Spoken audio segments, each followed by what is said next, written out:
Welcome back, Commander. I'm Korek, your host for the evening, and this is Kane's Wrath. We are on the fourth wave of the massive Chrono Clash tournament. Starts over in the top right-hand corner of the map, wearing the reds, sporting the Reaper 17 gloves. Give it up for Desolator Trooper. His opponent for the moment in the bottom left-hand corner of the map, wearing the blue robes, sporting the marked of Kane gloves. This is Buka. Both fighters ready? Begin. We are on Tournament Highlands, and Tournament Highlands and Chrono Clash as a whole is supported by Chronosphere, because every app has that one server that insists it's fine when, of course, it's not. Gunwalkers are going to be the name of the game over here for Desolator Trooper, coming out over to deal with some of the scouts of his opponent, but the Awakened squads do have the EMP here. They can at least deal a decent amount of damage or slow down the Gunwalker maybe so they can get a good EMP. One EMP does go off, giving them a little bit of time to make their way across the map to be annoying. They're actually deciding to do two EMPs back to back. It looks like Buka is going to favor scouting over maybe slowing down his opponent's, say, drone ship or something like that. Buzzer Hive squad does come out, finishing off the scouts for Buka over here. Desolator Trooper may be up to something sneaky. He did aggressively destroy those scouts, so maybe he wants to get a descent rush or something like that out and ready to go. Right now, he seems to be focusing just on the harvesters. For those of you who don't know, 2 Tiberium spikes on each side of the map, and they're relatively safe Tiberium spikes, as well as blue Tiberium in the north and blue Tiberium in the south. The secondary natural expansion is one that's going to grow over time, and it's one that both players are going to contest. This is not one of those maps that frequently doesn't make it to that secondary natural expansion. That contested natural expansion is often the linchpin for a lot of these games in general. Desolator Trooper being the first to go grab a little bit of blue Tiberium, maybe to offset some of his costs, maybe to do something a little more aggressive. He hasn't built anything crazy just quite yet. Gunwalker making its way into his opponent's base to give a little scout with a couple of buzzer squads inside it as well. But he is going to be able to see what his opponent is up to, which is really important when you run into Mark of Kane players because they have all of those sneaky tactics at their disposal. Gunwalker into Scorpion tank. It looks like Seeker tanks over on the right-hand side. Probably a couple coming out. Yep, at least 2, maybe 3. Yep. 3 Seeker tanks on their way over towards the southern expansion. It looks like Desolator Trooper is really focusing on controlling that blue Tiberium. It's really nice to see that. That is extremely important, and it can make a big difference. And if you're capitalizing on both, that's pretty good for yourself. Buka a little slow in the uptake, sending at least 1 scout over to the northern section of the blue Tiberium, and is going to find it mostly gone. Scorpion tanks being chased off by a couple of buzzer squads as they almost entirely ignore them, but the one Raider buggy is going to be able to do that. Looks like we've got a second War Factory over here for Buka. Massed Scorpion tanks are going to be the name of the game. We also have an assimilator out and ready to go, maybe trying to occupy this Tiberium spike since he does have a garrison unit in there. That will be a little bit more resources. Maybe he's expecting this game to go a little bit longer. Scorpion tanks making their way into the center of the map, looking for something to snack on, trying to grab a little bit of control. Scout for Buka is going to see that all the Seeker tanks are in the north, which means he has free reign on the south and can grab these blue Tiberium harvesters if they're not careful. They need to back out now, but it might already be too late. Scorpion tanks beginning to focus on that harvester. It does mean at the very least those are going to be denied to Buka, but it's also going to be denied to Desolator Trooper. Desolator Trooper is going to lose 2 harvesters in here. At least I suppose he should. I'm not sure what he can do in order to save this. He might be able to turn in a little bit of bait. Words are hard. Shock Troopers moving their way in, taking a couple pot shots off at that railgun. Off at that... Wow, I need some caffeine. Off at that Raider buggy. That is going to be able to push out these forces here for Buka. Buka did manage to get some good gains. Lost 2 units so far, maybe 3 here in a moment. This might turn into a really good bait over here for Desolator Trooper. Desolator Trooper really capitalizing on every single thing he can possibly get his hands on. He did lose 1, probably 2 harvesters in that mix. I didn't see if the other one went down, but he capitalized on it by baiting his opponent, by baiting those Scorpion tanks out, which means he's got more firepower and can deal with the forces of Buka better. Buka sending a couple of units forward in kind of an unfortunate position, which means they're not going to be able to concave just quite yet. A bit of damage is dealt to them. They do have that defender's advantage. Really nicely placed Shredder turret here. Shock troops moving their way forward, actually focusing on one of the harvesters. One harvester does go down as the forces for Desolator Trooper begin their assault over on the right-hand side. It doesn't look like Buka has the forces over here to stop these shock troopers. Shock troopers are just absolutely uncontested so far. There are a couple of Tiberium troopers here to deal with them, but I'm not sure how much they're going to do. Another blink forward, focusing on the air tower. These shock troopers doing exactly as it says on the 10, working quite well as shock troopers themselves, and they're quite fast going and stopping for another harvester. That might be another harvester taken down. It looks like Desolator Trooper has at least completed his revenge, and still not a lot to contest these shock troopers. Buka needs to get some Shredder turrets, needs to get some Raider buggies out here or something. These shock troopers are just still uncontested, just doing so much damage, and there's only 3 squads of them. The assault is not over as Desolator Trooper is beginning to decimate his opponent's infrastructure, his opponent's resources, and he keeps sending Scorpion tanks down to deal with them when he's going to have more problems over in the north. Couple of Corruptors and a few more shock troopers. I think this game is all but over. I'm not sure what Buka can really do here. He's lost so much other blink forward from the shock troopers as they make their way on top of the other harvesters. Shock troopers in the south are taking the bait and acting as bait themselves. There's, look, we got a lightning spike down on the front line as well. Harvesting in the northern expansion is going to be all but gone. Corruptors destroying the Hand of Nod. They're really only threats. Corruptor's not going to be focusing on a couple of these buildings of the infrastructure for Buka. Does manage to go down, getting destroyed left and right. Shock Trooper still uncontested. Really great into all of these Scorpion tanks. And most importantly, his opponent Buka has not been able to harvest whatsoever. This assault is not ending as Desolator Trooper sends more and more troops left and right. Another Scorpion tank goes down. Things are looking quite grim for Buka. Buka still can't get too much going. He's got a couple of Tiberium troopers, Tiberium troopers out of the front line, but they're getting destroyed just as quickly as they pop their way out.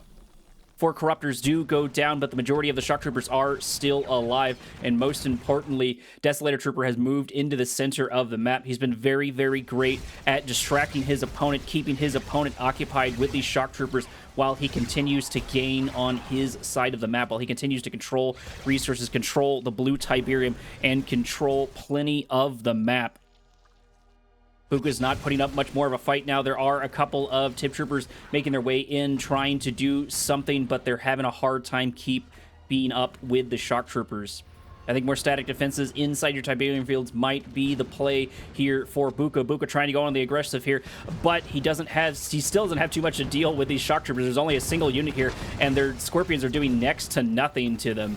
They need to be focusing their fire on something else as more of the Scorpion tanks move their way in and deal with these Shock Troopers. Shock Troopers having a hard time being contested in general by Buka. Buka having a difficulty just dealing with them in general. More and more Scorpion tanks do get taken down. I think that was a buzzer hive in the center of that map, but it did get destroyed just as quickly. Not sure that's the thing to focus on. Buka losing more and more forces. There is the T3 there for Desolator Trooper. As Desolator Trooper just continues his defense, and still these Scorpion tanks are just doing nothing to these Shock Troopers. Shock Troopers are becoming the MVP of this match for sure.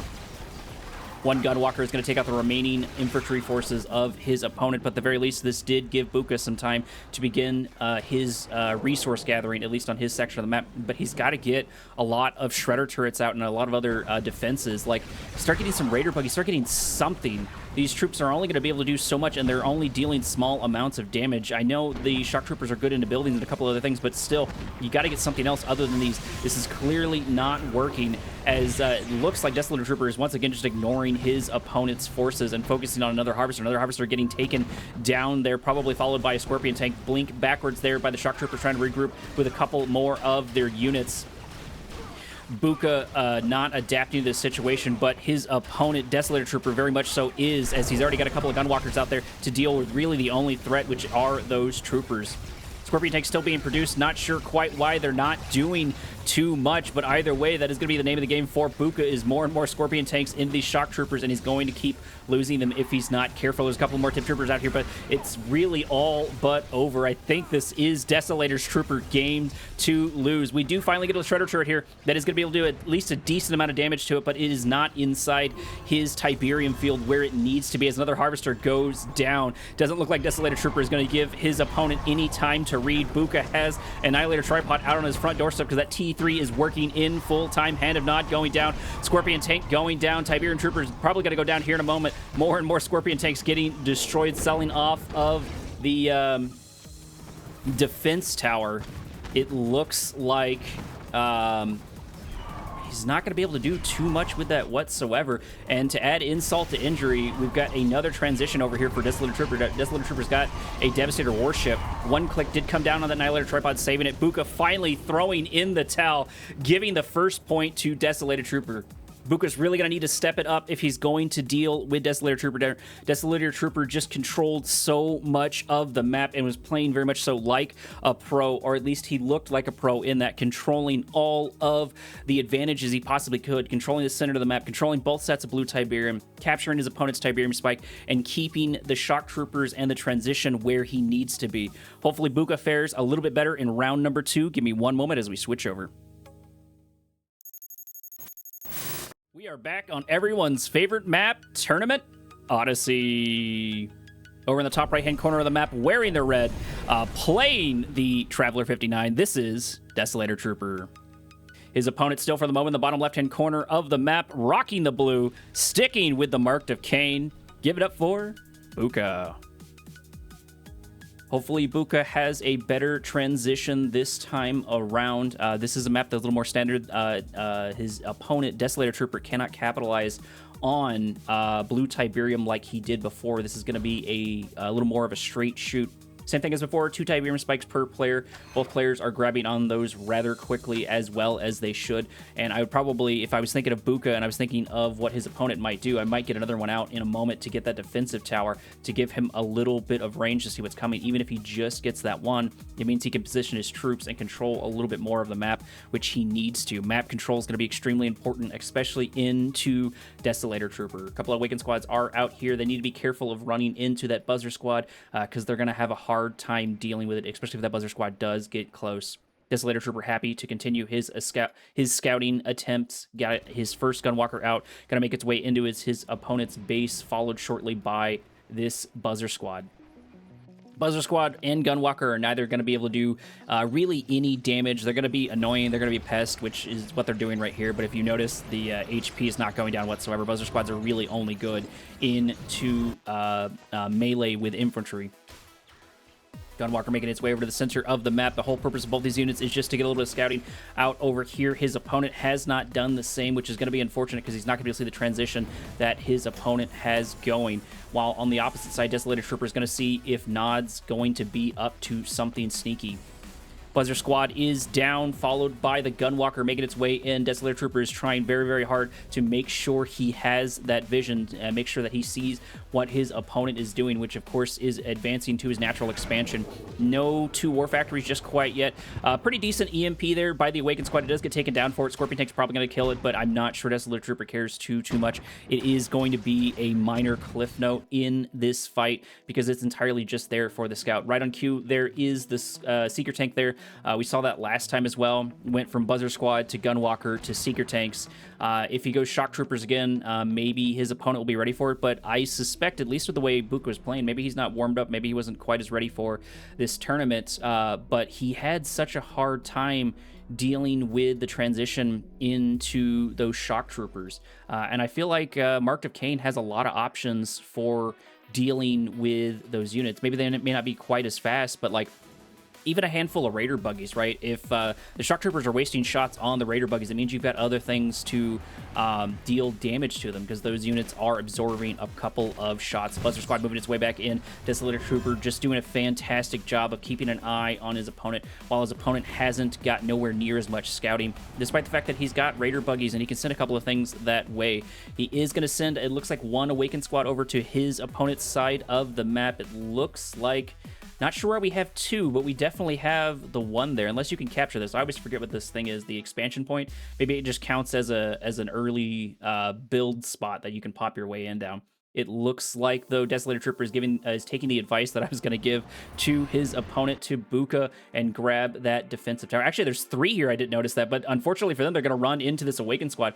Awakened Squad can do a good amount of damage to him. I don't think his EMP can really do anything to him. Yeah, he's got to take out 2 for free. That's an expensive mistake there.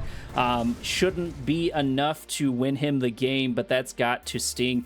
And it looks like Desolator Trooper is going back to his map control. He may not have blue Tiberium to send units down to, but he is going to control both of these defensive towers, and those defensive towers do so much damage into, say, Scorpion tanks and a couple other units. You saw how quickly it rocked that lower HP Awakened Squad, and it can do that to plenty of the faster units as well, bikes and whatnot. Rocket squads are out here. That is going to be good into the Seeker tanks, but not good into the Shock Troopers. And there they are. We've got a couple of sets ready to go. The Seeker tanks are doing exactly what they do. They're going to absorb a couple of the shots, and it doesn't look like Buka is ready for this whatsoever. He doesn't have anything once again to deal with the Shock Troopers.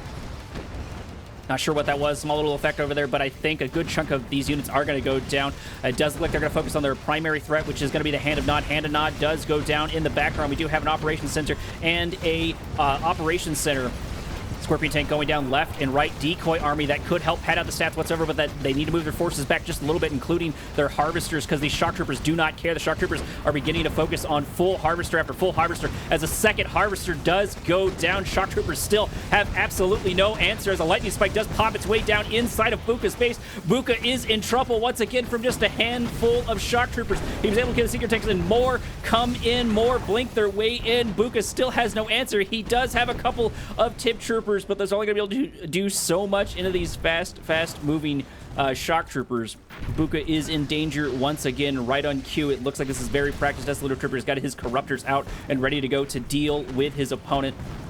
Playing very hammer and anvil with his forces. Defensive tower is absorbing a good chunk of these shots and destroying a good chunk of those units. Blink forward of, or maybe blink backwards of the Shock Troopers. Yeah, it does look like a blink backwards of the Shock Troopers as they go for a couple of easy targets as they take out more and more of the Scorpion tanks. These Scorpion tanks are just not going to be worth too much, except maybe into the Corruptors. He is producing a good number of Tiberium Troopers, so that might be the name of the game, but where he positions those is going to extremely matter. Maybe he's expecting them down in the south. However, Shock Troopers are in the north. He needs to move them rapidly to deal with his opponent, or at least put a couple more Shredder turrets down to deal where his opponent is not going to be. Shock Troopers moving their way forward, actually getting the kill on the MCV. Buka not paying attention, losing his construction yard. That's a $3,500 mistake, and it's definitely going to sting. Decoy army there for Buka to absorb a couple of the shots, but the Shock Troopers don't care because they have found an amazing purchase. They are definitely worth their weight in gold. New transition over here. We're getting a couple of Mechapeds, at least one over here. The microing is going to depend on it. It is a little bit here for Desolator Trooper. He's being able to keep his rear end facing the opponent like he needs to. Gunwalker is here to help. Does look like Seeker tanks are going to get, or sorry, Scorpion tanks are going to get destroyed here by these units, but there are a good number of Tiberium Troopers as Buka's trying to go on the assault. This is really what he needs to do. Mechapede going down. Is Buka going to be able to turn this around? He's going to be able to do a good chunk of damage to his opponents. I say that, and these Tiberium Troopers are only doing so much for it. They need to be changing their targets there. They do get an infantry factory there for Traveler 59, but I'm not sure how much it's going to matter. Gunwalker does go down. Plenty of the units left over on the right-hand side. It doesn't look like his opponent can quite deal with all of these Tiberium Troopers. He doesn't want to get close, but he does have a Buzzer Hive squad, and he does have a good number of Gunwalkers. However, they are unfortunately wasting their shots on these Scorpion tanks. They need to kill the real threat, which is going to be these Tiberium Troopers. Buzzer squad's getting destroyed left and right. They might actually be able to get a little bit closer there. If they can get close, they can get a couple of really good kills. One squad does go down as the Tiberium Troopers begin to dwindle there for Buka. Buka has bought himself a good amount of time, but he hasn't moved into his natural expansion because, of course, he cannot. Lightning Spike out on the front line, adding insult to injury inside that natural expansion there for Buka. Buka's going to start hurting on resources quite ever so much. Shock Troopers blinking their way back, still so far uncontested, avoiding those Tiberium Troopers and continuing their skirmishing. There's another transition. Once again, we've got these Devastator warships out here, and a couple of, finally, we get some Raider buggies over here for Buka, but I think it's too little too late, and I don't think there's enough of them just quite yet. They do keep whittling their way in. There are 3 more here. that is going to help, and they're going to be able to take out and deal damage to that Devastator Warship. Devastator Warship does go down. He needs to produce more and more of these Raider buggies as more and more Devastator Warships do pop their way out. There's 2 out here, but these Raider buggies are going to do a decent job of taking them down, as another one does get destroyed. A couple of the units are going to get taken down. It looks like he finally has found the answer to dealing with these shock troopers, which of course is the tried and true Raider buggy. Raider buggy doing really, really well into this combination, taking out Devastator Warship after Devastator Warship. Things really could turn on the back foot here. Buka does have time to turn things around, but one mistake could spell his doom. Running into that defensive tower, it could be one of those mistakes. Another Devastator Warship goes down inside of his opponent's base. Scorpion Tank's not being dealt with. However, here's the transition. We're going to get a couple of Nitro tripods. He's kind of going to try and go for the crush, but is not going to be able to get it as he begins to get focused down and destroyed. He's focusing his shots on these Tiberium troopers, which he needs to be hitting those tanks instead. He does go down for it. Gunwalker is here to kill some of these Tiberium troopers. Booker has really turned things around, but he's having a hard time harvesting his resources because of this lightning spike, which is actually not attacking anything. That's going to be extremely unfortunate. Another Annihilator tripod is out here. It's going to be able to do a good chunk of damage to all of these Raider buggies, which I think it needs to focus on instead if he's going to continue on to this transition. No real answer yet to the Tiberium troopers. Those are going to be hard to deal with for his opponent. Does look like in the first natural expansion we did get a storm column out. I'm not sure which assault that did happen. Desolator trooper adding insult to injury, doing a little bit of harvesting of his opponent's field, maybe auto harvesting. He might lose 2 harvesters for that, but I think those were for the old main base. Not enough Scorpion tanks here just quite yet. Tip troopers do look like they're going to slow down that harvester, and they are going to pick off and get a small victory. Lightning spike, I think actually focusing on the Tiberium crystals. Can you focus down Tiberium crystals in Kane's Wrath? I didn't know that was a way of denying resources to your opponents. That's pretty funny. Second harvester is going to get caught and destroyed. Minor cliff note, but that will make a difference as the game progresses. It looks like the T3 is inside the first natural expansion. Desolator Trooper is quite developed over here, while his opponent hasn't even moved on to this or destroyed the Lightning Spike. Finally, someone is making their way over to the Lightning Spike to destroy it, but it's already dealt its damage. It's already got its cost out of it. Corruptor's here to support those Annihilator tripods as well as a couple of Devastator warships. And actually, I missed in the background, there's an Eradicator Hexapod out on the front line, and I don't think his opponent has a T3 just quite yet. That's going to give him an infusion of resources and be hard to deal with, especially with these Annihilator tripods and with these Corruptors here in the background. I'm not sure what Buka is going to be able to do with this. This is going to be hard to deal with. He doesn't really have the forces. He doesn't have much to deal with this Eradicator Hexapod. And most importantly, deal with these Devastator warships. He looks like he stopped producing those Raider buggies, which are definitely going to be super useful. Devastator warship beginning its assault over there. I saw Bite killing blue Tiberium crystals sometimes. Does he really? Okay, that's definitely cheeky, and that's pretty valuable to destroy it.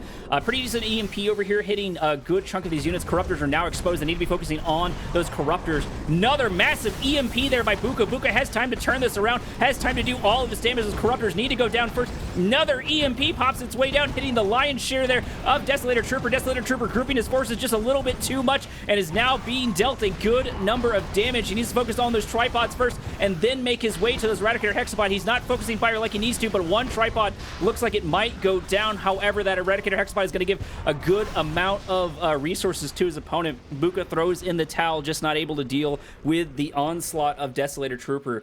He's got to be very, very careful. He needs to win the next 3 games if he's going to avoid being knocked out of the Chrono Clash. If I remember correctly, this is a double elimination tactic. Yeah, with 1 or 2 descents, for example. Really, you can deal enough damage with just a handful of descents. That is super, super obnoxious. I did not realize you could deny resources. That's honestly a Dota tactic too, denying your opponent those resources. Give me one moment as I update the scoreboard and switch to the next map. Welcome to round number 3 on the map, Toxicity.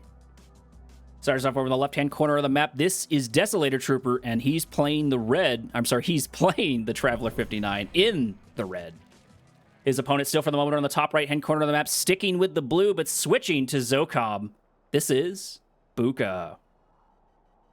don't know what the thinking is behind the switch to Zocom. Maybe he's hoping to get a couple more air units out. Maybe he's trying to get a couple of more, the more unique units to Zocom in order to deal with that transition. And it looks like Buka's actually doing a little bit of descent, or not, sorry, Buka, Desolator Trooper, is doing a little bit of a descent rush over there in the background. Watchtower gets sold off. He's going to need to see that coming as they make their way over into the northern section of the map. That is 5 sets of descents. They can deal quite a good number of damage. I don't think they're going to go for the Tiberium, but they're probably going to go for these rocket harvesters, because rocket harvesters are only able to do so much damage to these disintegrators. Disintegrators already having their upgrade, making their way across the map, already halfway there, and completely unaware. Buka's gonna be in some trouble if he's not careful. He needs to get watchtowers out, he needs to get APCs out, he needs to get something going, but there is a harvester instead, which is going to be extremely vulnerable for the disintegrators. Disintegrators moving their way in, focusing on that brand new rocket harvester, chasing around the war factory. He's going to buy himself a little bit of time. They do actually get a really good crush there, but the damage is dealt as one does get destroyed. Watchtower does pop its way down as a second harvester does get taken down. That's 2 harvesters already down.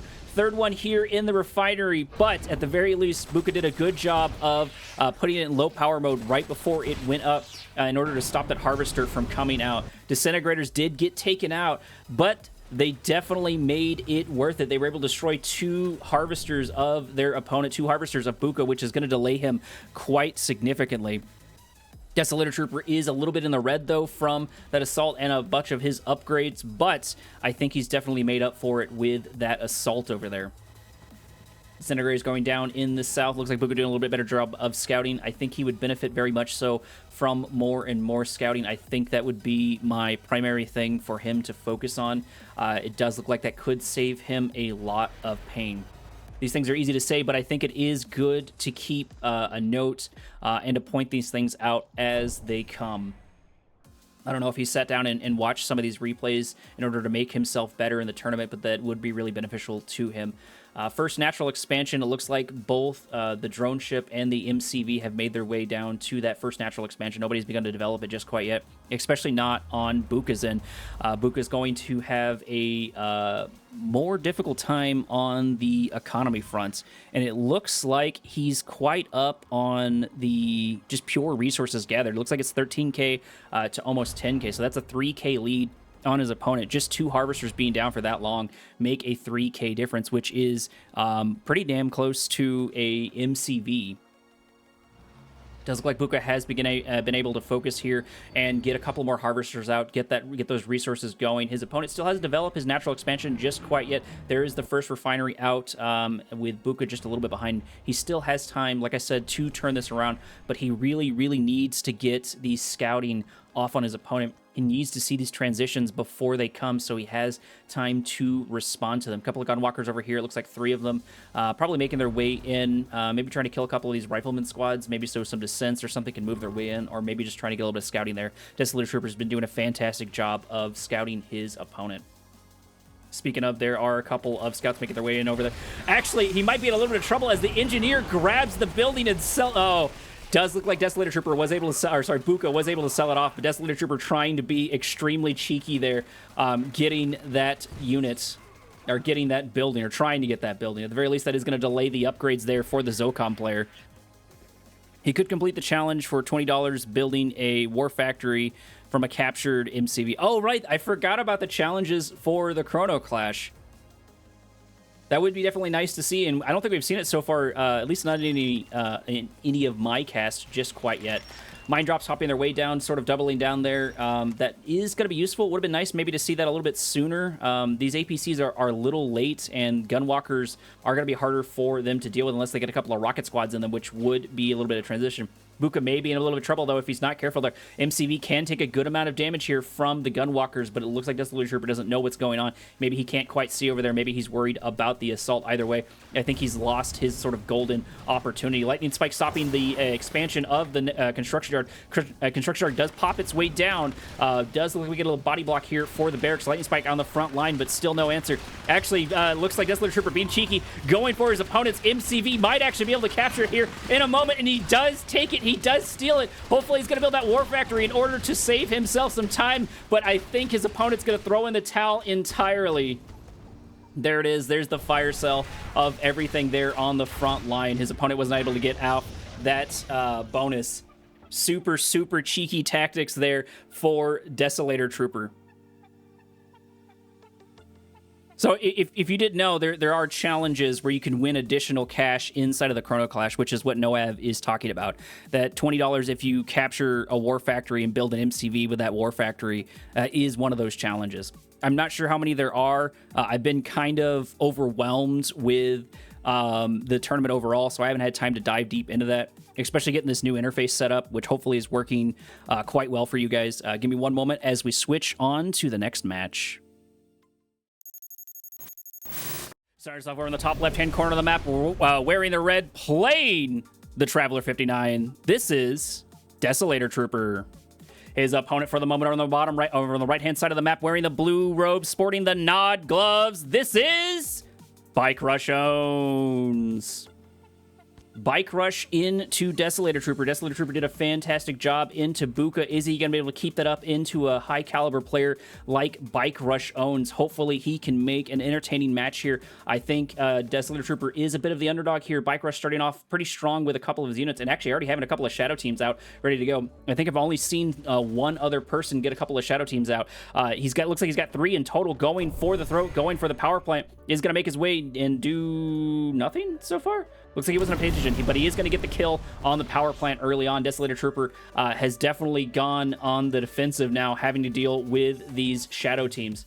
Shadow Teams in the south as well, looking for something to snack on, but not able to find anything just quite yet. Desolator Trooper is already behind by losing that power plant, and Bike Rush is not holding his punches whatsoever as he goes for another power plant here in a minute. There's a Gunwalker here, which can deal a good chunk of damage, and there's a Buzzer Hive, so he is going to be able to mount a bit of a defense at the very least. Seeker Tanks making their way over towards those Shadow Teams, which means those Shadow Teams are going to have a hard time going up if they continue those assaults. Militant Squad's probably moving their way in to a garrison over here, maybe to avoid some of that damage and to keep an eye on his opponent.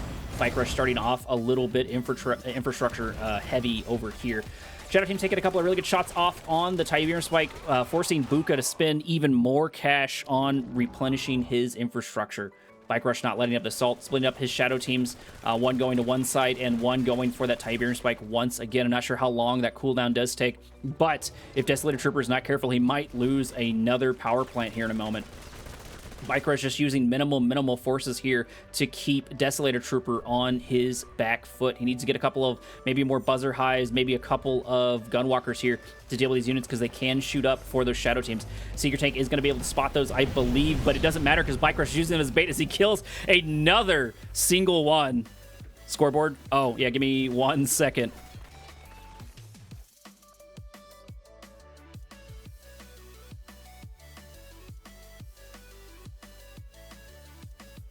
There we go. That should be a bit better. Seeker Tank's moving its way in, discovering a couple of these Shadow Teams, and the Shadow Team's trying what they can to kill this Tiberium Spike. Tiberium Spike keeps going down to half HP. More troops moving their way in, bombing it here and there, making Desolator Trooper spend even more in cash towards that. Gunwalker's making their way forward, getting a couple of good shots off on these Shadow Teams, but Bike Rush has been able to get so many gains and has been able to keep his opponent on his back foot this entire time. That's got to be infuriating.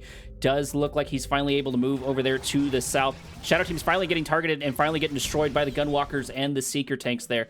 Bike Rush is going to have to switch up his tactics, but he's been able to sit pretty, and it looks like he's got a 2, almost 3K lead. He is transitioning into double War Factory and producing Bike and Buggy out and ready to go. This might be the time for it. He's got a little bit of advantage, and it looks like that Tiberium Spike is going to get focused down. Not sure if their repair can keep it up with it. Hello, there is another bot. Give me 1 second as I try to ban them from my phone. There we go. Bot is banned. Shadow Teams are down in the center of the map. I think there's 1 squad. Nope, actually 2 squads still left. Maybe I misread what was there. Tech bikes making their way over to the center of the map, doing a little bit of scouting, making their way into the old main base of their opponent, while the majority of the Bike and Buggy make their way over to that first natural expansion. hitting him there would definitely be super, super beneficial. It looks like that's what he's going to go for. He's going to go for these 2 lone Harvester. There is a Crane here in the background, but I'm not sure how much he's going to be able to do as the Harvester does get targeted down. Bike Rush focusing down that force, focusing down his opponent, selling off of the refinery. A little bit of fire sale over here in the south, maybe selling off everything. Doesn't look like Desolator Trooper can keep it up. Bike Rush just being one of those hard players to keep up with just sort of in general and having a difficult time dealing with him. Bike Rush keeping his opponent on the back foot. Definitely a start transition from Desolator Trooper into Buka and Desolator Trooper into Bike Rush owns. Here we are on the map, Badland Hills. Over on the right-hand side of the map, we, of course, have Bike Rush own sticking with his Traveler 59. No, actually, they have switched colors. I'm sorry. No, I've got that completely wrong. Desolator Trooper playing Traveler 59, sticking with his red. Bike Rush, who is normally in red, sticking with his blue and switching to Marked of Kane. Hopefully, Desolator Trooper fares a little bit better into Bike Rush. That was quite a lot to deal with. Haven't really seen some Shadow teams in quite some time, actually. So it, at the very least, was nice to see how well they fared into a player like Desolator Trooper. I don't want anyone to think that Desolator Trooper is a particularly bad player, because he's not. The problem is just Bike Rush is one of these extremely, extremely experienced players who has got a lot of games under his belt, has got a lot of experience, and so he can make a lot of these players seem like they're standing still. Buzzard Squad's getting destroyed over there. Desolator Trooper doing a little bit better job getting scouts off on his opponent. Hopefully going to be able to see this transition coming and have time in order to deal with that. Nothing quite weird yet here for Desolator Trooper. And it looks like Bike Rush is going standard as well. Map having 3 Tiberium spikes being a little bit different, and they are kind of all safety Tiberium spikes. Sure, there's a garrison troop here, but not too many people worry that much about it. It's nice for the scouting, so you can see into your opponent's base like Bike Rush is doing right here. Awakened Squad's powering down one of those extractors, trying to get that Gunwalker. Think they were wanted to get both, but not able to get it right there in the end. But Bike Rush is just happy to play around with the garrison. He pops one Awakened Squad out and pops another one back in, getting another EMP ready, maybe trying to stop the harvesting of his opponent. It looks like both players are in lockstep with each other for resources. Bike Rush just a little bit ahead, but I think he's trying to capitalize on that and get just a little bit further ahead. Buzzard Squads are going to flush out those garrisoned units, as it does look like Bike Rush loses his scout. Bike Rush opting to do something a little more traditional this time around. Looks like he's got his 5 harvesters in his first natural expansion and probably has a refinery baking in the oven for the first natural expansion. Desolator Trooper not falling too far behind his opponent.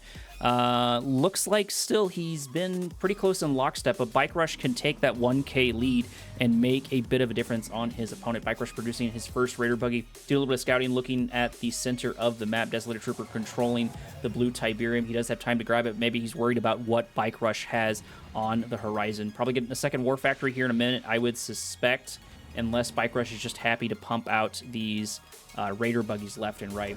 Desolator Trooper doing a good job of capitalizing on that blue Tiberium as quickly as he can. That can offset the difference here if he can make his way out. Plenty of Raider Buggies out here. Not sure if they're going for EMP or what their plan is, or if maybe Bike Rush saw the previous game and is prepping for what his opponent might transition into. Not sure what the idea is with the Raider Buggies just quite yet, but I'm sure he's got something cooking in the background. Desolator Trooper finally in the red, pushing his resources just a little bit too hard and not having his first natural expansion really developed on at all. Bike Rush has got 1 refinery, probably a second one up and going. Looks like we're actually getting three War Factories, so Bike Rush is going to start amping up production here in a minute. Got plenty of these Raider Buggies to start doing their scouting. I'm pretty sure that it's going to be followed by a good number of attack bikes and a couple other things.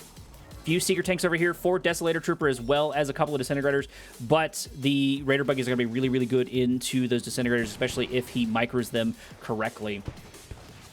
There it is, Rocket Bikes right on cue, and Raider Buggies here for the defense for it. Bike Rush going for the easy target, trying to change the tempo truly in his favor, trying to keep his opponent on the back foot by focusing on that Tiberium Spike, trying to force Desolator Trooper out of this high ground area. Bike Rush is going to try to go for an advantage one way or another, as one Seeker Tank doesn't move its way forward and does get destroyed for it. Harvester on auto harvesting mode does get destroyed, but at the very least, Desolator Trooper can see how many forces are on his way, and he might be in a bit of trouble. Those 3 War Factors are going to do a good number. Good EMP there, hitting the majority of these attack bikes, but I'm not sure he has enough for the defense to begin to wipe down units left and right. Those attack bikes can be destroyed inside of there, and they can have a good number of damage dealt to them. Good transition over here into Tripod. That is going to be able to help push Bike Rush forces out. Bike Rush actually having to go on his back foot a little bit. Desolator Trooper doing a good job wiping out the lion's share of those attack bikes. I think that was like 8 or 9 attack bikes destroyed. That's not going to stop Bike Rush in total, but it will slow him down. Desolator Trooper still being cheeky, actually grabbing one of the Tiberium spikes of his opponent.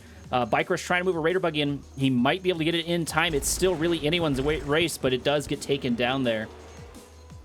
Bike Rush probably now getting a little bit of irritated, losing that Tiberium spike and having to back out of that assault. However, that means that one click is not ready for the next defense. Desolator Troopers are going their way down to the south. It looks like the scouting has really slowed down over here for Desolator Trooper in the mid-game. Bike Rush moving his forces in. He has plenty of these attack bikes out and ready to go. Going for the soft target, going for the throw, going for the Harvester. First Harvester does get targeted. First Harvester does go down with a half load of Tiberium. Second Harvester gets targeted down. Things are looking quite grim for Desolator Trooper. Desolator Trooper has no response to this fire sale of everything in the old main base. Hopefully he's been able to get a couple of defenses, but no, it looks like he's throwing in the towel in general. Desolator Trooper put up a good defense, and I feel like he could have kept that going. He just didn't have the scouts. Those tripods could have made a bit of a difference. They did deal a good number of damage, but there were a lot of attack bikes there to deal with. Bike Rush taking another point in the Chrono Clash, moving us on to round number 3. Give me one moment. Round number 3 takes place on Toxicity. Over in the top right-hand corner of the map, wearing the red, still playing, actually switching to the screen. This is Desolator Trooper. His opponent still for the moment on the bottom, over on the left-hand side of the map, playing the blue in the Mark of Kane. Give it up for Bike Rush. Switching over to Skrin, maybe he's hoping he's going to have a couple of more answers to some of the silliness that Bike Rush has been able to push out. He's definitely been subverting, that is Bike Rush, has been subverting the expectations of Desolator Trooper, not doing the same strategy twice, starting off with those shadow teams and then switching into 3 war factories and mass bike and buggy once he knew what kind of forces his opponent, what kind of forces Desolator Trooper had on the map. Desolator Trooper putting up a pretty good defense in the last round, but it was not enough, and that one click was down for the second assault, and he did not have the scouting. Bike down 2 matches. Oh, I keep doing that. That's entirely on me. No, Bike is not down 2 matches. I'm so used to Bike Rush being red, and I'm not used to this UI just quite yet. Thank you so much for catching that. No, Bike Rush is not down 2 matches. Korak is an idiot. That's why that's there. Other way around, Bike Rush has 2 kills. In my defense, though, Bike Rush is typically red. So I don't know what's up with that. I don't know if Desolator Trooper was able to grab it in time. But usually people let, if someone has like a standard color, they sort of stick to it. Like, I think Bart Jones likes yellow, Futurama likes cyan, Master Leaf likes green, but who knows? Either way, thank you so much for catching that. Bike Rush has been in the lead. This is the Chrono Clash in between black screen. Are you seeing a black screen? Is it just him, or are more people seeing a black screen? Hold on, I'll pause here. There should have been a temporary black screen there for a minute. Is it still stuck? No black screen for you. You might want to try and refresh Steel Talons. Maybe, like, I shouldn't have any affiliation or anything like that, so I shouldn't have any ads that could be causing that. Maybe it's the browser you're watching it in, or your phone. I'm not sure what you're doing, but it sounds like I think you're the only one with the black screen.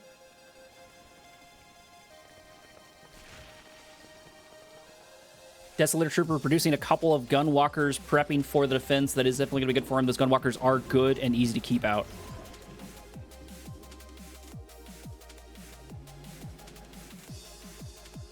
Yeah, the stream, I don't know if anyone else is in the chat, but if anyone wants to point out if the stream is running, at least one person can see it, and OBS is definitely reading it. I can see And I'm the only one who sees nothing but a black screen. It seems to be the case. Gunwalker moving its way in on Bike Rush, getting a little bit of scouting and a little bit of harassment over there. Bike Rush still happy to just build up his forces. He does have his first Raider Buggy out and ready to go. 2 War Factories out here in order to do that. I'm not sure. I'm really not sure why you're seeing a black screen, Steel Talons.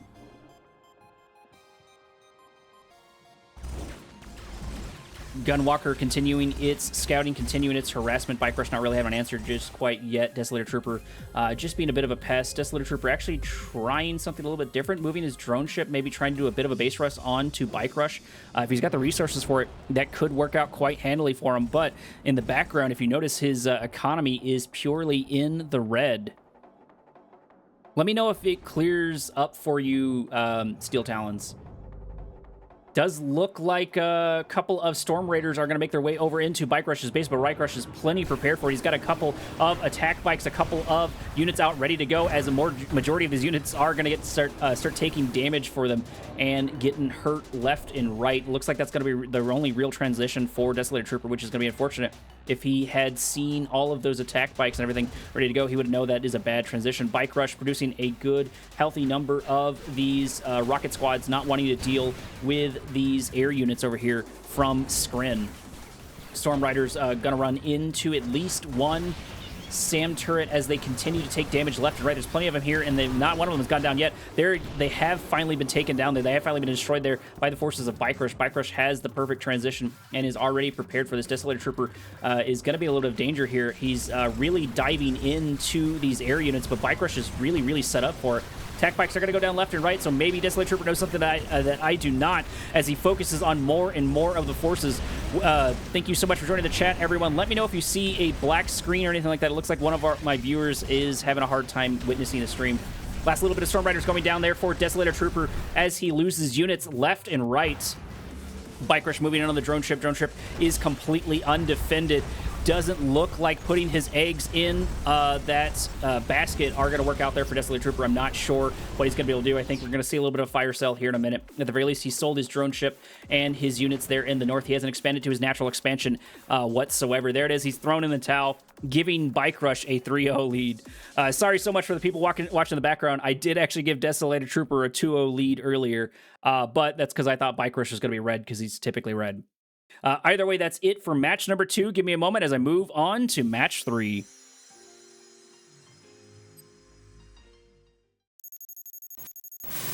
Here we are on match number 3 on the map Badland Hills. Badland Hills is brought to you by Chrono Clash II and Chronosphere, the platform for teams who know that it works, that when your apps work, let's try that one more time. I haven't had nowhere near enough caffeine. Chrono Clash II is backed by Chronosphere. The platform for teams who know that it works on my machine is never the full story. Over the left-hand side of the map, wearing the red, sporting the black hand gloves, this is Noav. His opponent for the moment on the top right-hand corner of the map, wearing the blue, sporting also the black hand, this is Bike Rush Owns. We've actually had very few mirror matches in the Chrono Clash whatsoever. Now we're getting Bike Rush into Noav with this black hand mirror. Noav has been faring quite well on his end. Hopefully he does a decent job into Bike Rush. Bike Rush is one of those harder players to deal with. Yes, so I did get Cybert's in-game program. So it is actually made by an individual called Double Evil, and the UI is done by Drive. Cybert actually released a video recently saying that it is out for public use. And so players like me, Green Zero, Bike Rush, whoever has it up and ready to go. And really anyone can grab it if you want to start into a bit of casting. First Raider Buggy is out here for Noav. Noav trying to keep me on my back foot with his colors, taking Bike Rush's red once again. But Bike Rush not carried too much because he wants that $1,000 prize pool. Flame Tank out over here for Bike Rush. It looks like his opponent did manage to see at least one of the Flame Tanks, but I don't think he knows that the other one is already making its way across the map. Bike Rush actually doing a little bit of a rushing tactics here. Not a Bike Rush for him, but a Flame Tank and a Reckoner Rush. One Black Hand Squad goes in the Reckoner, maybe by a second one here to follow. Bike Rush going for the easy, soft target of the Tiberium Spike. Bike Rush actually sending, no, his opponent sending a Scorpion Tank over here for the defense. That is going to make a difference, but I think a couple of attack bikes would probably be a little bit better. However, 2 Scorpion Tanks are going to help push out these units. Redeemer making its way, or Reckoner making its way across the map. However, Bike Rush might be sending it to its doom if he's not careful. Flame Tank is going to get destroyed. Reckoner did stop and skirt its way around over there as the Flame Tank makes its way in the north, trying to make its way around. If he had moved a little bit forward, he would have been able to see this construction yard. Noav doing a much better job on the defense, producing these Scorpion Tanks. Reckoner moving its way probably into the soft underbelly of his opponent. Noav just not able to keep up with everything that Bike Rush is doing it. Bike Rush making his way into his opponent's base. A couple of Scorpion Tanks here, but not enough to write home about. Looks like they're going to deploy, and they're going to be in range of, at the very least, of this refinery. Flame Tanks are going to focus down that Black Hand Squads are going to focus down that refinery as the refinery goes down to half HP. However, I think the Scorpion Tanks might be enough to stop it. They do pop their way out, which means they are vulnerable to crush, and they are vulnerable to those Raider buggies. Noav doing a much, much better job into the defense, into the aggression of Bike Rush. And actually trying to do a little bit of his own, but he's going to send 3 Scorpion Tanks to their doom as Bike Rush has already transitioned into Scorpion Tanks. 1 Scorpion Tank for Noav is going to get taken down. Noav sending those units into the center of the map, maybe trying to get some blue Tiberium. Only time will tell.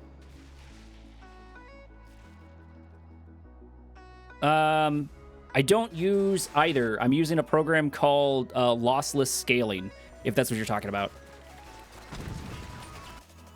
At least to end some of the screen tearing and make it look a little bit sharper when I'm moving around.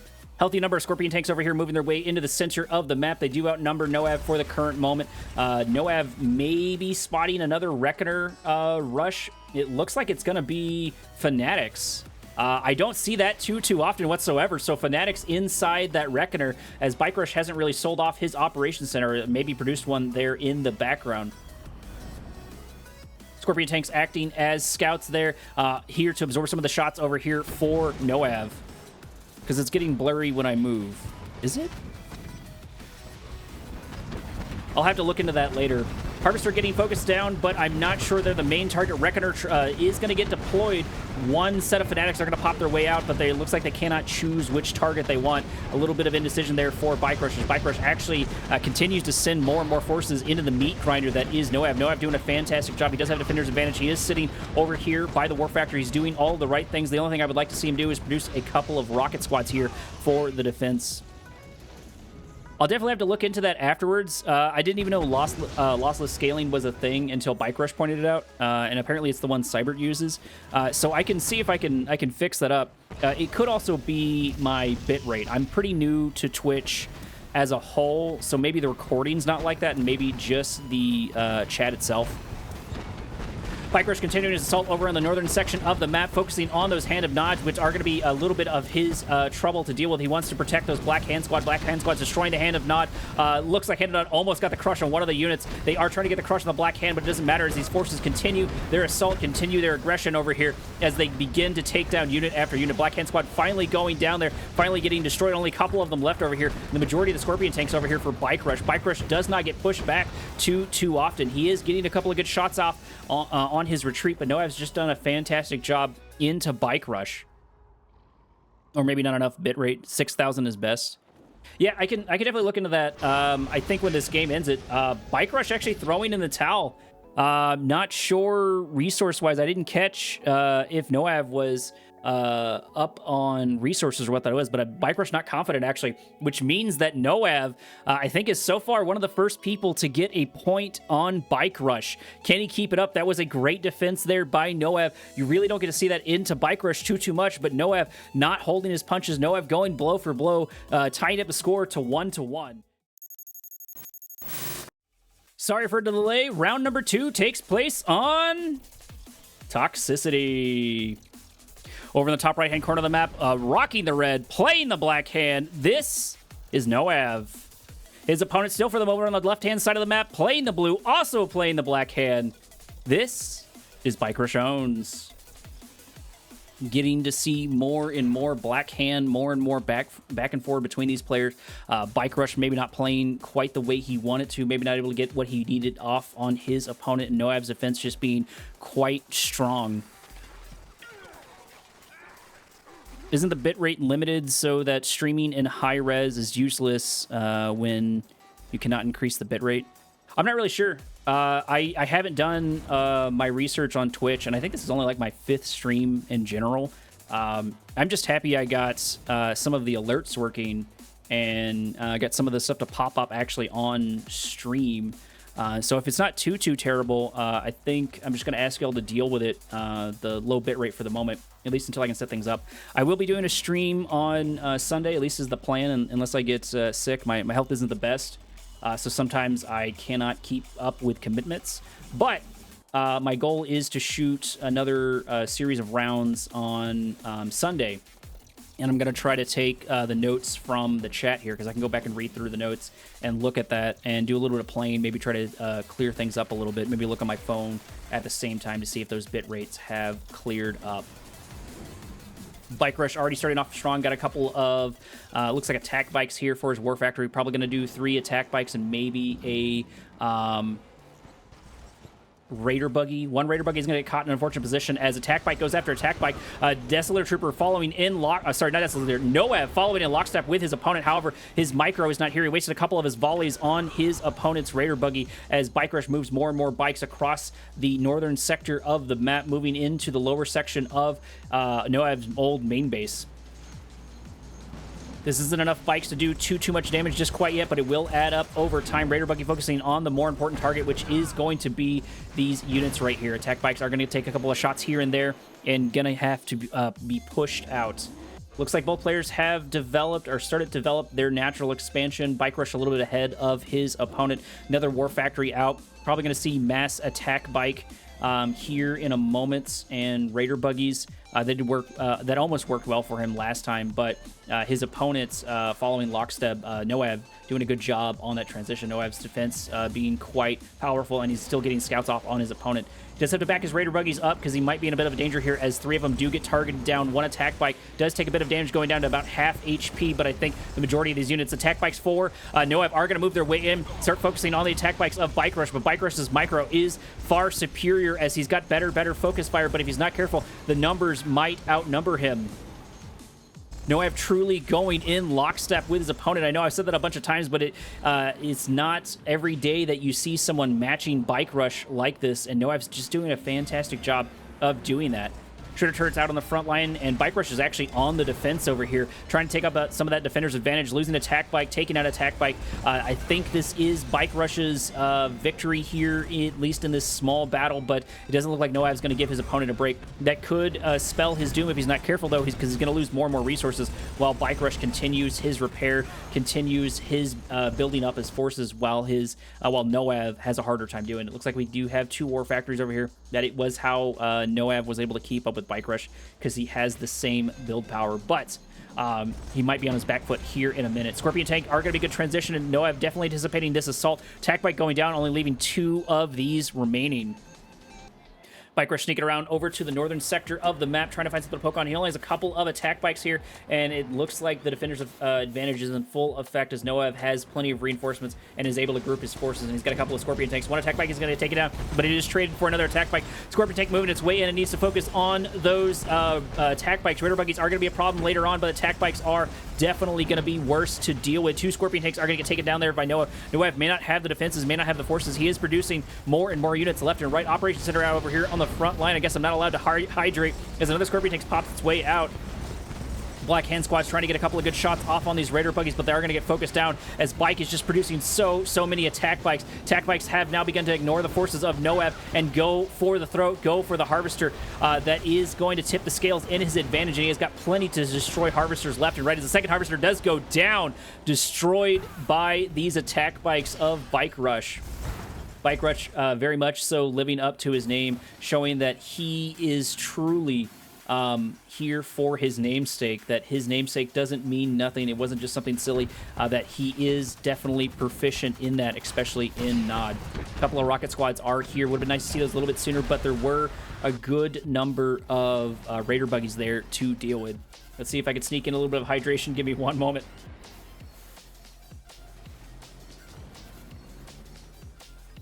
Finally, a break in the action. My throat definitely needed it.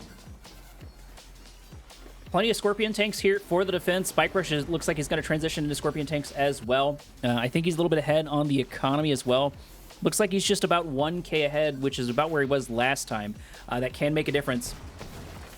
Real Assault beginning in earnest. One Scorpion tank getting caught in an unfortunate position, but Noav trying to back his way out, moving his way over. Looks like trying to expand his build area. Bike Rush capitalizing on his forces being the center of the map, going for that blue Tiberium, trying to offset his lead even more. Having a couple of Cabal Capacitor squads out on the front line to absorb some of these shots and to scout for the Scorpion tanks. And they are going to be able to soften up their opponent. They need to be focusing on these rocket squads, but he's got plenty of other units there for it. Bike Rush actually getting pushed out of the center of the map. He did manage to grab a healthy amount of blue Tiberium, so maybe he's happy with that. Maybe he just wants to bait his opponent into his base. Hananod out here on the front line. More and more Cabal Capacitor squads popping their way out. They do a decent number of damage to the Scorpion tanks, but that's not really why they're here. Assault beginning in earnest as Noda begins his assault on Bike Rush. However, he's losing forces left and right. He's losing Scorpion tanks left and right. Bike Rush using his defender's advantage now. There is an MCV on the front line. Probably going to get a couple of units here. It looks like Noab is here to stay. He's not going to move into his secondary natural expansion. He's got a Hananod on the front line. Shredder turret out on the front line. Going mass man spam could be the answer to all of this. He can match Bike Rush. However, Bike Rush still has a healthy number of these Scorpion tanks. Scorpion tanks are going to get focused down, but the real problem is going to be man spam into man spam. Bike Rush matching his opponent, having 4-handed nods over on his side. This is going to turn it down to pure man spam versus man spam. Bike Rush finally moving to Scorpion tanks and getting so many crushes with all of those units. Things are looking grim for Noav. Noav producing a healthy number of units, but it doesn't matter because the crush is here, and the ones that don't get crushed do get destroyed by the man spam there by Noav, or by Bike Rush. Bike Rush having to step up his game into an opponent like Noav. Noav throwing in the towel there in the end, bringing our score to 1-1. 1 for Bike Rush, 1 for Noav. But don't count Noav out just quite yet. He is the underdog, but he's been doing very well into who is often the champion of a lot of these tournaments. Give me one moment as we move on to round number 3. Round 3 takes place on everybody's favorite map, Tournament Odyssey. Over in the top right-hand corner of the map, finally making a bit of a change over here, but sticking with the blue, this is Bike Rush Owns, playing Steel Talons. His opponent is Desolator Trooper in the bottom left-hand corner of the map, rocking the red, playing the black hand. Let's see if he fares better this time around. You have to stream with Streamlabs. I actually didn't know that you could stream with Streamlabs. I typically stream with OBS, or at least I run things through OBS. So maybe this is an OBS bitrate issue rather than a Twitch bitrate issue. Filtering is important. It sounds like I'm going to have to do some reading up to get the quality of the stream up. Hopefully it's not too bad, but I do want to try to make it as polished as an experience as I can. So hopefully it's not too bad for y'all. Scouts are out for both players. Bike Rush moving his units, probably going to set up a foxhole inside of his opponent's base, which means that if Desolator Trooper does do something sneaky, he's going to be able to see it coming. Bike Rush splitting up his forces in a quite great way. Desolator Trooper going for the direct scout, sending those Cabal Capacitor squads forward because, of course, they do really well into the Rifleman squads of GDI, or in this case, Steel Talons. So far, still only a singular War Factory there for the bottom left-hand side. Bike Rush happy to do the same thing. He does deploy his construction yard to avoid some of the damage from those Cabal Capacitor squads and maybe get out a, I think that's a watchtower. Nope, getting out a power plant. Maybe he miscalculated how many he is. I guess he does have 2 refineries down, so he needs to get that other power plant. Does look like Bike Rush was able to sneak a foxhole inside of his opponent's base. They are both developing and moving their way onto that first natural expansion pretty close to the same. Quality's not bad, but improvements wouldn't hurt. No, I definitely agree with that. And I'm always looking for criticism like that. So if you notice anything else, please let me know. Feel free to DM me, whisper on Steam, send me messages on Feet Finder. I don't care. Wherever you want to apply the criticism, it will definitely be helpful to me. MRTs are going to be the name of the game over here for Bike Rush. Looks like he's definitely got something cooking up in the background. 5 harvesters there for Bike Rush. Looks like Desolator Trooper is right there with him. Resources look like... Once again, Noav's not been doing bad. He's definitely practiced for this tournament. He does have a couple of Scorpion tanks out here for the defense. Not a bad strategy into Bike Rush, because you know Bike Rush is going to try something cheeky. First Pitbull is out and making its way into its opponent's base, followed by a second Pitbull and maybe 1-2 MRTs.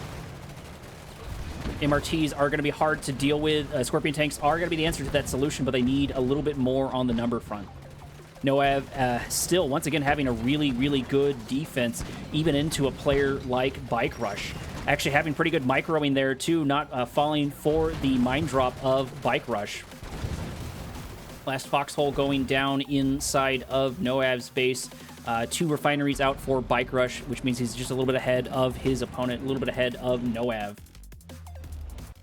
Bike Rush having to try a little bit harder than he has so far in the tournament into Noav. Actually sending one of his MRTs to its doom, not paying attention to it. He does pop a Rifleman squad out, take a couple of pot shots off on this Cabal Confessor squads, but he did lose that unit for free, which means this assault's going to be a little bit less powerful. Desolator Trooper keeping up the scout. Bike Rush popping down a Guardian Cannon, which I'm not sure how much it's going to be able to do. It does turn around there rather quickly, and it does take this unit down to pretty low. Bike Rush producing a Titan, but that Raider Buggy is going to let Desolator Trooper know that his opponent has a Titan out and ready to go. Desolator Trooper, I think, needs to capitalize on this defensive tower. It would give him a lot of defense, especially because he knows how aggressive Bike Rush is going to be, and that would help both of his bases out.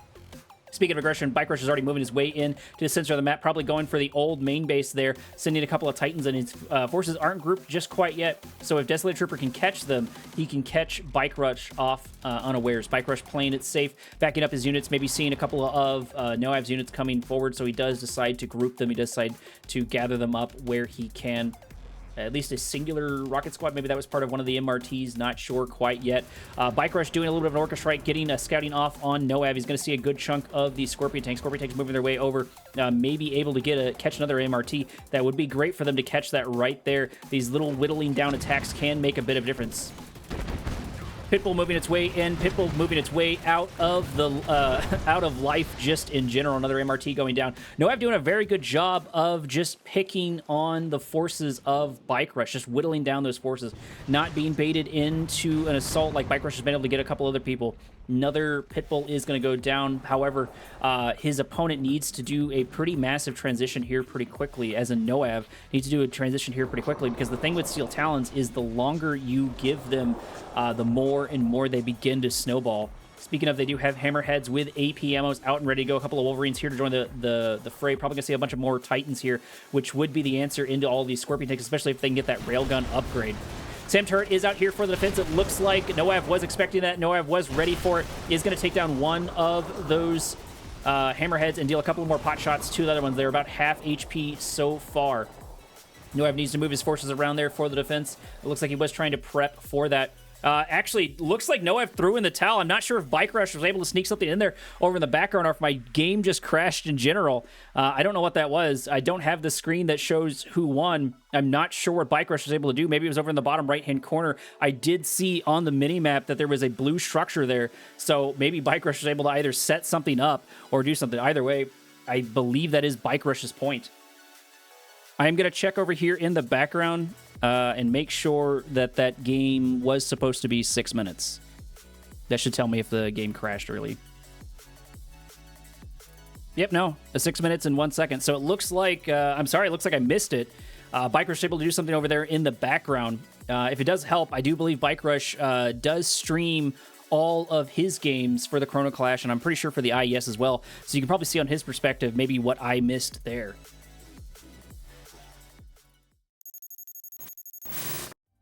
Either way, round number 4 takes place on Tournament Underground. Over in the top, bottom left-hand corner of the map, playing the red in the black hand. This is still Noav. His opponent trying to go for a sweep over on the right-hand side of the map, playing the blue. Also going back to black hand. This is Bike Rush owns. Oh, no, I meant right now. Oh, yeah, no. And keep in mind, these games aren't live, at least until the finals. I'm actually 7 games behind, according to the replay vault. And I'm doing 6 matches in this one. and there's another 7 matches since when I checked before I started the stream. So everybody's blowing through these matches at like pretty insane speed. Usually the matches sort of like peter along and kind of happen over time, but maybe everybody's excited about Cybert and Cybert excited about these games, especially because there's an elimination bracket coming up. Noev going for a little bit of an all-in, 2 Hand of Nods, and plenty of units out ready to go. He does look like he has his Tiberium Spike. Is he going to be able to pull one off over on Bike Rush? Bike Rush is going to see this coming. What will his transition be? He definitely needs to get ready for all of this man spam. Noev may be wasting a little bit more time on these units. Bike Rush buying himself a little more time with these Cabal Cavazor squads. They do get taken down, but I feel like that is going to be a critical mistake. Bike Rush already has a Shredder turret out on the front line. Probably going to get a couple of units here and there. No Hand of Nod yet. He could match his opponent in man spam. Either way, they're marching their way down Main Street and making their way over to Bike Rush. Bike Rush is not prepared just quite yet. He does have 2 Shredder turrets, maybe going for a third here in a minute. Looks like, yeah, he is indeed going for a third, selling off of one of the power plants to get a couple of Cabal Cavazor squads. Third Shredder turret is out on the front line. It is in sort of an unfortunate position as it begins to get taken down. Really good, or no, actually, I'm not going to say that. That wasn't a good grenade throw. More and more Shredder turrets. It looks like that is going to be the name of the game there for his opponent. He can just keep producing those if he has the resources for it, selling off of the power plant in the background to give a couple of the get a couple of those Cabal Cavazor squads out and ready to go. Bike Rush in a little bit of danger right here as one of 2 of his Harvesters does get targeted. Another Harvester does pop its way down. Bike Rush producing more and more of these Shredder turrets. Doesn't look like he was quite prepared, but he is still faring quite well as these forces begin to dwindle over here from Noev. A couple more Cabal Cavazor squads making their way in, and I think this assault may be over. I'm not sure if Noev knows it, but I think Bike Rush has this in the bag as he sells off more and more of his Cabal Cavazor squads come out when he gets the selling off of those units. 1 Harvester is going to get targeted down, leaving only 1 Harvester here for Bike Rush, but those couple of extra squishes bought himself some time while they absorb shots, and it looks like this assault is all but over for Noev. Noev only has a Tiberium Spike and a Hand of Nod. There it is. He has thrown in the towel, giving it to Bike Rush. That went about how I expected. However, Noev did fare significantly better into Bike Rush than I had anticipated. I don't believe he's knocked out of the tournament yet because if I remember correctly, this is a double elimination tournament. And there is a loser bracket. And then on top of that, there is also a potential group, a 5th group. Because right now there's 4 groups with 8 players. And if everyone finishes everything before the end of the month, then that 5th group will play. And then they have a chance to make their way back into the finals. Match number 4 takes place on Tournament Highlands. Tournament Highlands is brought to you by the Tech Lab cleansing sale. Research fast, regret faster. Over in the top right-hand corner of the map, rocking the blue, playing the Steel Talons to make it confusing. This is Steel Talons. Also playing the Steel Talons over in the bottom left-hand corner of the map, playing in the red. This is Senna. More mirror matches in wave number 4. In wave number 4, because I've done 4 of these so far for the Chrono Clash. And this one has had a good, healthy number of mirror matches back and forward. I saw a lot more of those in the IES, but I wasn't really seeing those despite the crazy number of games, because I think I have, like, not including this video, I think I have 9 hours worth of content, if not more, of the Chrono Clash, and there hasn't really been too many mirror matches in that. Whether that's happenstance or coincidence, not sure. I know that Master Leaf was saying that Steel Talons was broken at one point, so maybe Senna and Steel Talons think that the faction is still a little bit broken, or at least having a little bit of advantage. That wouldn't be the worst thing there for you. Thank you so much there for the follow. Hopefully that follow does appear on stream. Let me know if it does not. I'm still working out Streamlabs to see if I can get it working properly. Couple of scouts over here for Senna making their way into Steel Talon's base, but the same can be said over on the opposite side. They're just here to get a little bit of information there on their opponent. Looks like Senna's going to focus on the power plants there for his opponents and force him to deal with that damage and force him to have to recompensate for that. Steel Talon's going for a little bit of revenge, already popping a unit inside of his opponent's garrison right next to the Tiberium Spike, start dealing some damage right there. Would be nice to see him attack something over here. It looks like he's going for a Harvester, which I don't think is the best idea. You need to go for those power plants because they're a little bit weaker. MRT is out. That should be what it takes to deal with these units. I don't think there's anything in it just quite yet, and I don't think the MRT can shoot by itself. I think that it is determined by the unit inside of it. It does appear. Okay, thank you. Watchtower out here on the front line, going to finally mop up some of those scouts. First Pitbull is out, so we're going to move into the skirmishing phase and sort of out of the scouting phase for Kane's Wrath. Looks like we do have 2 Pitbulls, so 3 Pitbulls there, 4 Pitbulls there. Pitbulls are definitely going to be the name of the game. The transition over here for, I think, Senna is going to make the difference. I'm not sure if he's seen those Pitbulls coming just quite yet, but he's going to have to start dealing with them as they make their way into the northern section of the map, focusing on one of the Harvesters with full Tiberium, forcing it to stop from harvesting. Watchtower and Power Plant do come out on the front line. That is going to be enough to push out these units. One does get sent to its doom. At the very least, he was able to get a scouting body block there for the barracks. Barracks popping its way down. Probably going to get a couple of rocket squads. Those would be very, very good into their opponent. Always happy to see that. People underestimate rocket squads for defense, I feel. Watchtower trying to focus down the scouts of his opponent inside his base. This one is still uncontested and going for Harvesters instead, but I think he should be going for a power plant. Looks like we're going to get a little bit of center map control here by Steel Talons. Steel Talons not capitalizing maybe the way he should be, but someone did grab Blue Tiberium, so maybe it was Steel Talons there in the north. I don't think Senna had time to grab that. Would be nice to see him grab the south. I say that, and it looks like he's doing that. So he's doing a very good job of controlling the center of the map, doing minor harassment, keeping the scout inside his opponent's base. He's going to see that that Titan is out because it destroyed his foxhole.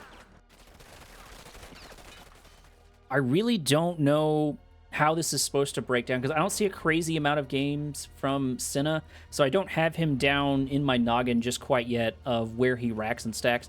Same can kind of be said for Steel Talons. I'm still learning his playstyle. They both seem like very solid players, and I think they might be evenly matched, but this tournament will definitely let us know. Pitbull versus Pitbull moving their way in. A couple of rocket squads over here for Senna. Senna, I think, has a bit of an advantage over here. However, there's an MRT here to absorb and deal some of the damage, or undeal some of the damage there for the Pitbulls. Senna taking over control of the center of the map and the northern sector over there, moving his way down, maybe trying to catch some of these Pitbulls unawares. If he's careful, he can catch a good number of them, which he probably wants this assault if he can manage it. However, the Titans for Steel Talons have managed to make their way out and are making their way to the center of the map. Transitioning into Hammerheads, it looks like Senna's very much on his toes when it comes to moving from unit group to unit group. Looks like he's definitely practiced. One War Factory, one Command Post. Command Post probably getting a couple of AP ammo. Senna trying to reset the tempo in his favor, trying to force his opponent to move on this Tiberium Spike or just end up losing it altogether. Tib Spike does go down there in the background. Really nothing there to stop it. Steel Talons slowly but surely moving their way into the center of the map. I think right now Steel Talons has the advantage if Senna cannot group his forces. However, Senna is producing a good number of Titans as well, and it looks like AP ammo is probably 75% or so. First scouting Orca is going to move its way in. Pitbull's taking a couple of shots off it, destroying one of it, but they're just there for the scout. Titans taking a couple of pot shots. It looks like Hammerhead's moving their way in. No answer to them just quite yet. I say that as soon as the Firehawk actually moves its way in, it does destroy the MRT, which is definitely going to be a valuable target. Senna moving his forces in, trying to capitalize on Steel Talon's lack of anti-air.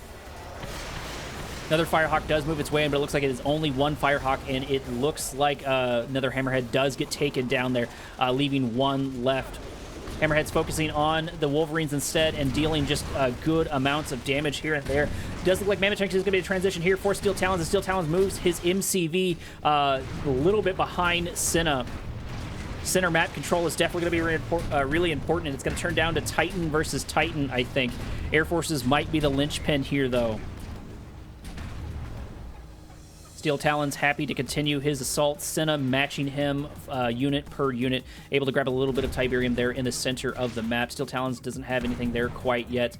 One Titan might get taken down by one rocket squad there in the background. Senna not grouping his forces in the way he needs, sort of sending them into the meat grind. Concave is definitely here for Steel Talon. Steel Talon is trying to capitalize on that. Couple of things in the background up and ready to go, but I'm not sure what they are. It looks like APM watchtowers as they begin to focus down the mammoth tanks of their opponent. I think the advantage is still in Steel Talons, but it's going to quickly start to fall in Senna's favor. Titan after Titan gets taken down, leaving only the mammoth tank to remain, which means all the focus fire is going to deal it and take it out rather handily. Steel Talon spending a good number of his resources on that and having really not too much left here for the defense. 4 Firehawks over here looking for something to snack on. If they're going to bomb anything, I would say they need to bomb these mammoth tanks. One looks like unit does go down. One Harvester does go down. Railgun ammo here for Senna. I think Senna definitely has the better transition here. He definitely has the aggression, and I think Steel Talons might be in a bit of danger. There is a couple of mammoth tanks here. Does look like he was able to get out 4, which of course Senna is going to anticipate and try to back his way off. Steel Talon's moving back in to get a harvesting. He does get a free kill on one of these mammoth tanks. This is going back and forward, but Steel Talons, once again, is going to be outnumbered here. He does lose one mammoth tank as it goes down, leaving only 3. A couple of rocket squads here, which could make the difference, but he's going to need a good number of rocket squads. Adaptive armor out in full effect for both players, popping on both the Titans and the mammoth tanks. I think Steel Talon might be in a bit of danger here. Does look like the barracks does finally get taken down as he has to force his way out, as he has to back out and retreat. Steel Talon's not harvesting in his base quite as much as he could be. A couple of resources just sort of sitting there on his back burner. And there's actually, it looks like there's quite a difference in total economy.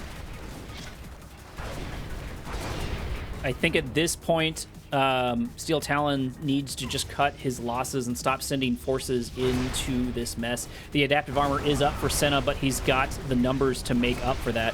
One does get taken down by one of the mammoth tanks over there in the background, but it doesn't matter too much. I think Steel Talon is just sort of throwing away his units here. Senna going for the soft target, going for the construction yard, taking it out, which means that his opponent's going to be down even more in infrastructure. Firehawks do finally show up, but they do miss the mammoth tank, only getting a couple of splash damage on that unit. Looks like they're not out of shots, so they're going for another bomb here in a moment, going for the war factory. Not sure that's what they want to do, but at the very least that will slow this advance ever so slightly. But the real kicker is going to be this behemoth tank. And there's only one on the front line. And the other thing, though, too, is Senna can play defensively. He can play slow because he has the control of the center of the map, and he was able to do so much damage there to Steel Talon. Steel Talon's, like I said, I feel sort of just throwing away his units, and at this point, he really can't afford to trade into Senna because Senna has an economic advantage. Yeah, it looks like Senna's income per minute is 13K opposed to 9K. I'm not sure if that's 9.8. My eyesight's not the greatest. So Steel Talons might be pretty close to that. Either way, he's pretty far behind, and it looks like he's 11K at least behind on the total resources gathered. Firehawks sort of just getting wasted as they make their way in, getting destroyed by the Firehawks there of Senna and the AA battery there of Senna. Not sure why Steel Talons is not grabbing his Tiberium in the old main base, and it looks like that's why he's thrown in the towel. He's lost too many units, and he's given this round to Senna. Give me one moment as I switch to the next round.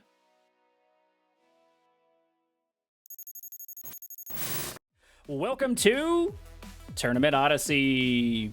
Over in the top right-hand corner of the map, still playing the Steel Talons, still in the blue. This is Steel Talons.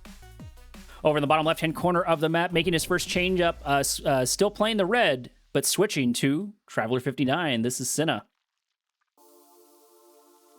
Senna trying to subvert maybe some expectations, but that's only going to last for so long. As soon as those scouts make their way across the map and into the Traveler 59's base, they're going to see what Senna has switched to, but that might buy him a little bit of time if he's trying to do something cheeky.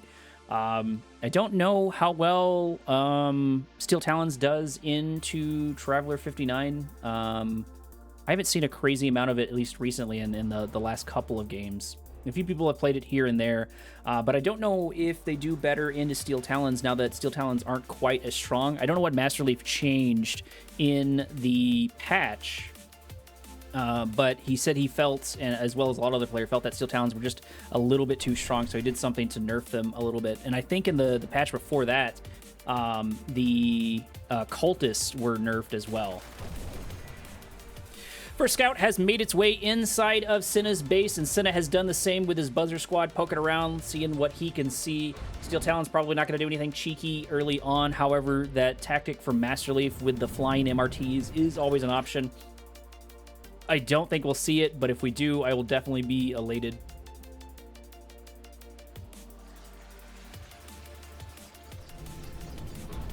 Both players beginning to develop their natural expansions. No harvesters just quite yet. I think they're just trying to get that 5th harvester out for each one, and it looks like a 6th harvester over here for Senna.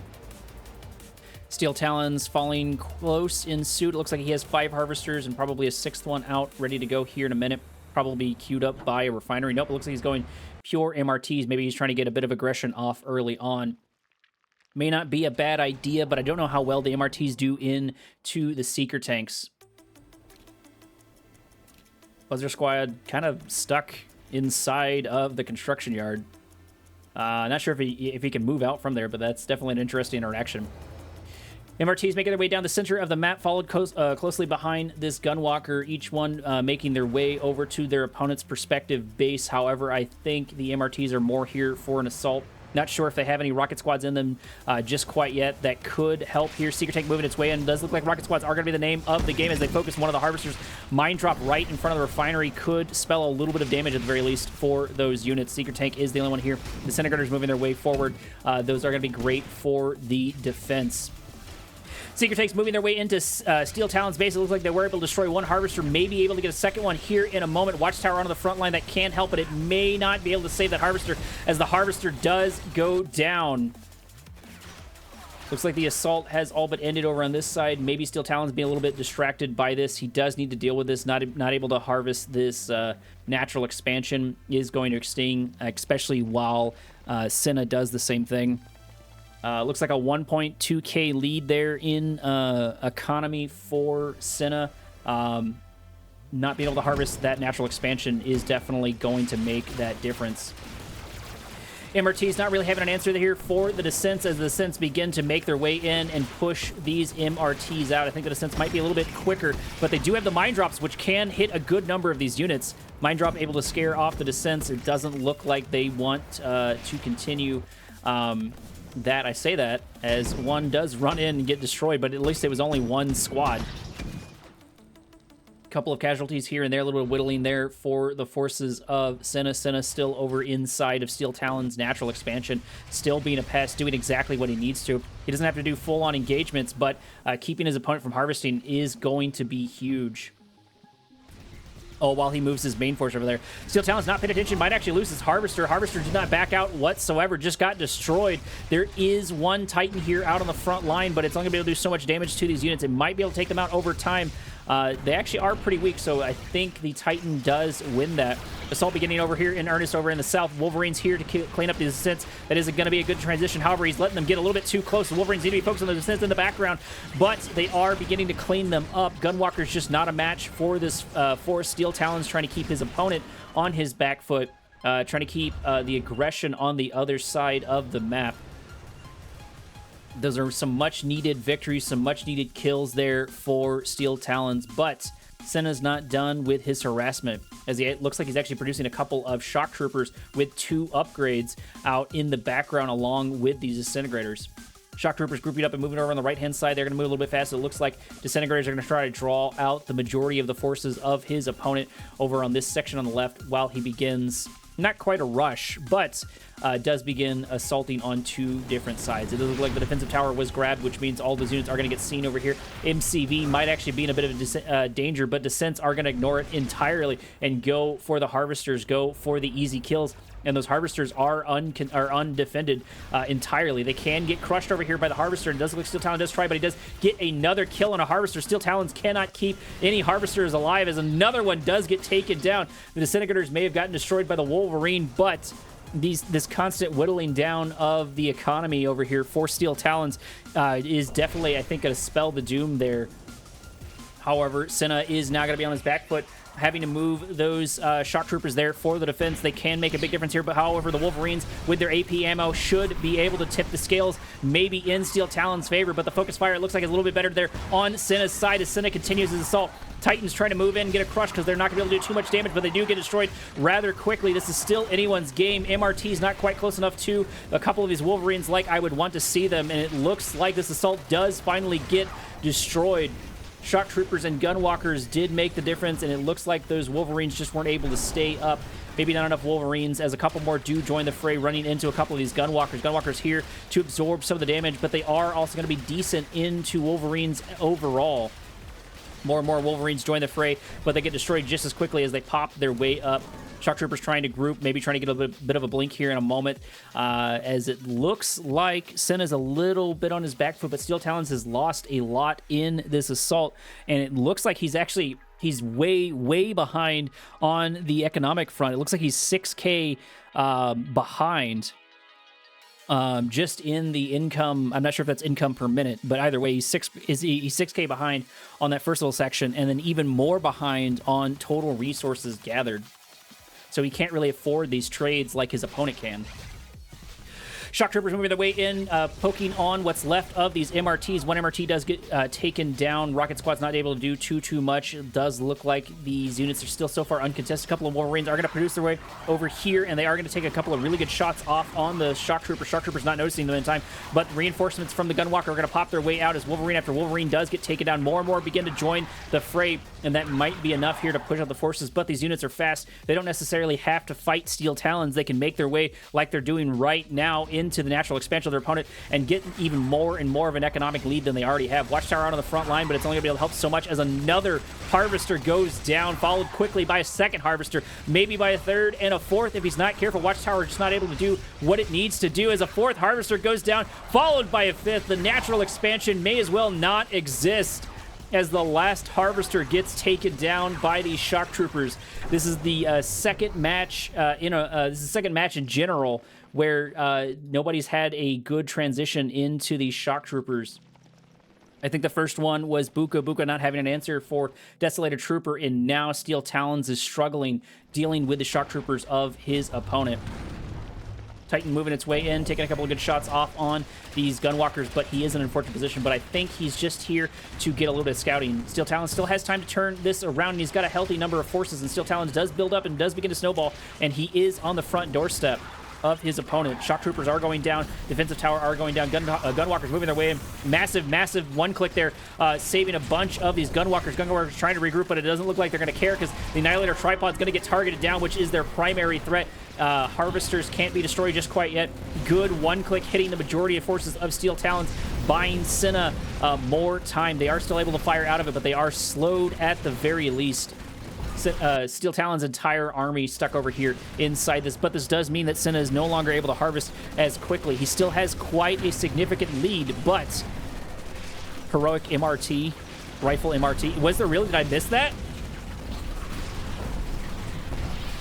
Looks like I missed that. Not sure where it went. Either way, Steel Talons might actually be able to turn this around. He's doing so much damage. Senna does have that lead, and it is beginning to dwindle, and he is beginning to lose forces. Steel Talons is one mistake away from losing this, but so I think is his opponent. More and more Harvesters getting taken down. This shows Steel Talon's strength. Not necessarily just the player, but also the faction. The more you leave them alone, the more and more they're going to snowball. And Steel Talons, I can't quite say was left alone, but at the very least his main army was left alone. Senna moving a couple of Disintegrators moving into his opponent's base over here. Steel Talons could be in danger. He needs to get a couple more Watchtowers on the front line, maybe a little bit further in order to protect these units, because I think 5 Disintegrators should be able to stop it. But it looks like those Watchtowers are actually in range. They do manage to get a good chunk of these Disintegrators, finally able to save and slow down one of these assaults. Doesn't look like Steel Talons is confident in his military, confident in his armor just quite yet, so he's backing up. Maybe he's just trying to play it safe and take control over this natural expansion, which would be the safer route. Gunwalkers moving their way in. Tripod taking a couple of really good shots off by the Titan. Titan does go down. Deployment of the construction yard. I think if this construction yard does go down, Steel Talons might be knocked out of it, but he has time to... Prodigy out of the front line. Got to keep a good eye on that because there's got to be some sneakiness up with it, but that does mean that we can get a bit of a blinking back and forward. Construction Yard has 2 items up and ready to go. Probably a watchtower holding on to it, maybe trying to figure out where it's going. Drone ship moving its way over to the natural expansion. Looks like Senna's going to go for the section over here and try and maybe recapture his natural expansion.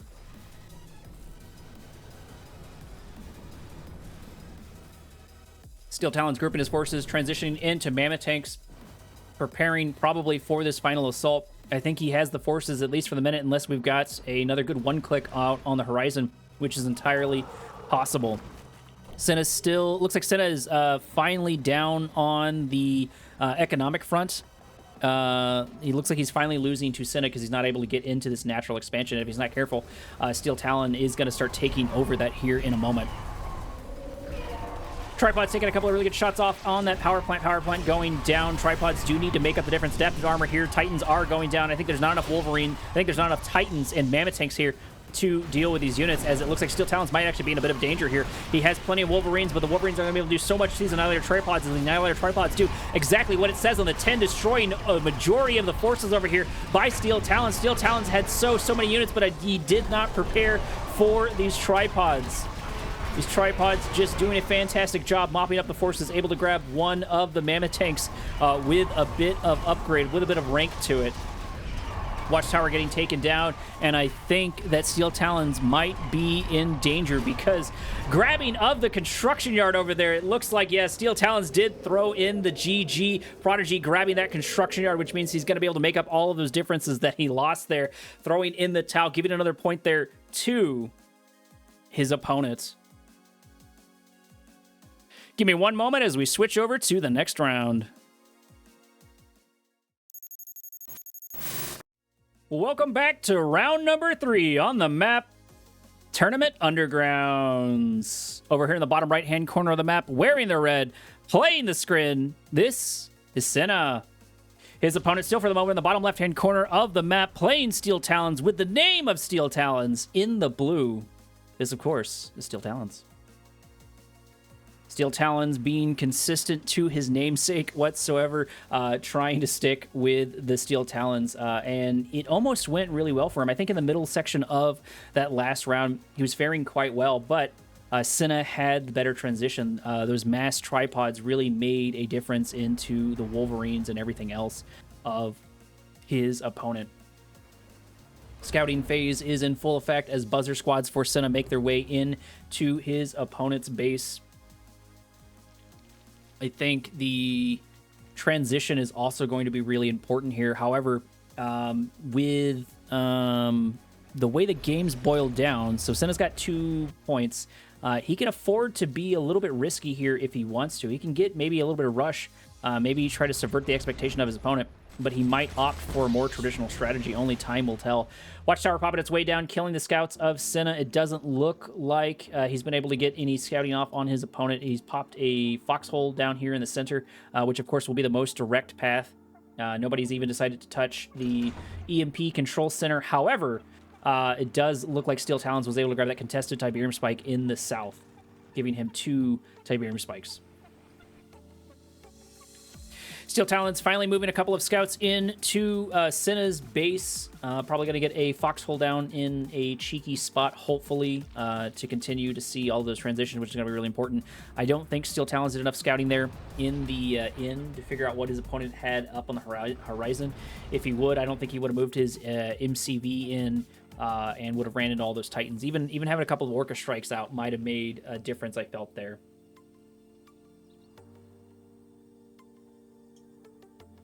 Both players moving into their natural expansion, which I actually don't normally get to see, especially in the Chrono Clash. No one's really developed their natural expansion too much so far, so maybe we'll get a little bit of a longer game.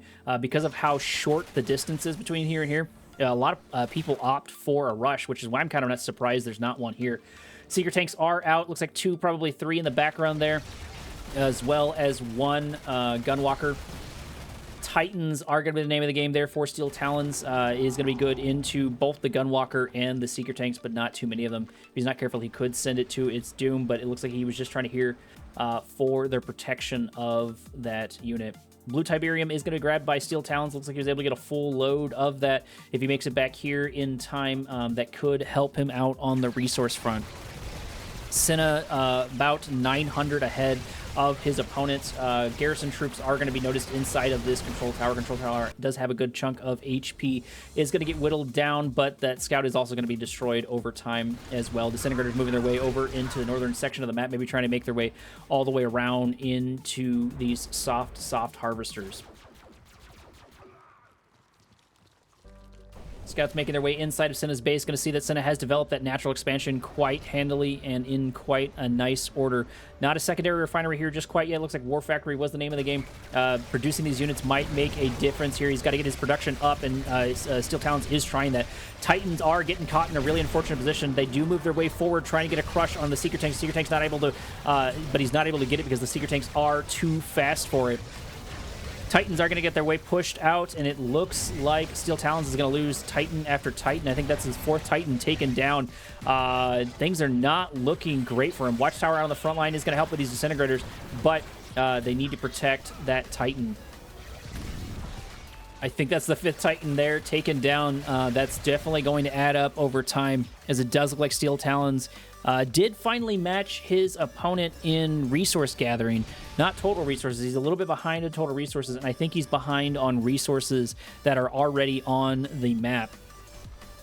Titans making their way into the center of the map, while Senna is happy to send his disintegrators up and probably around, I'm guessing, over here, trying to do something cheeky, trying to continue to whittle down his opponent's harvesters.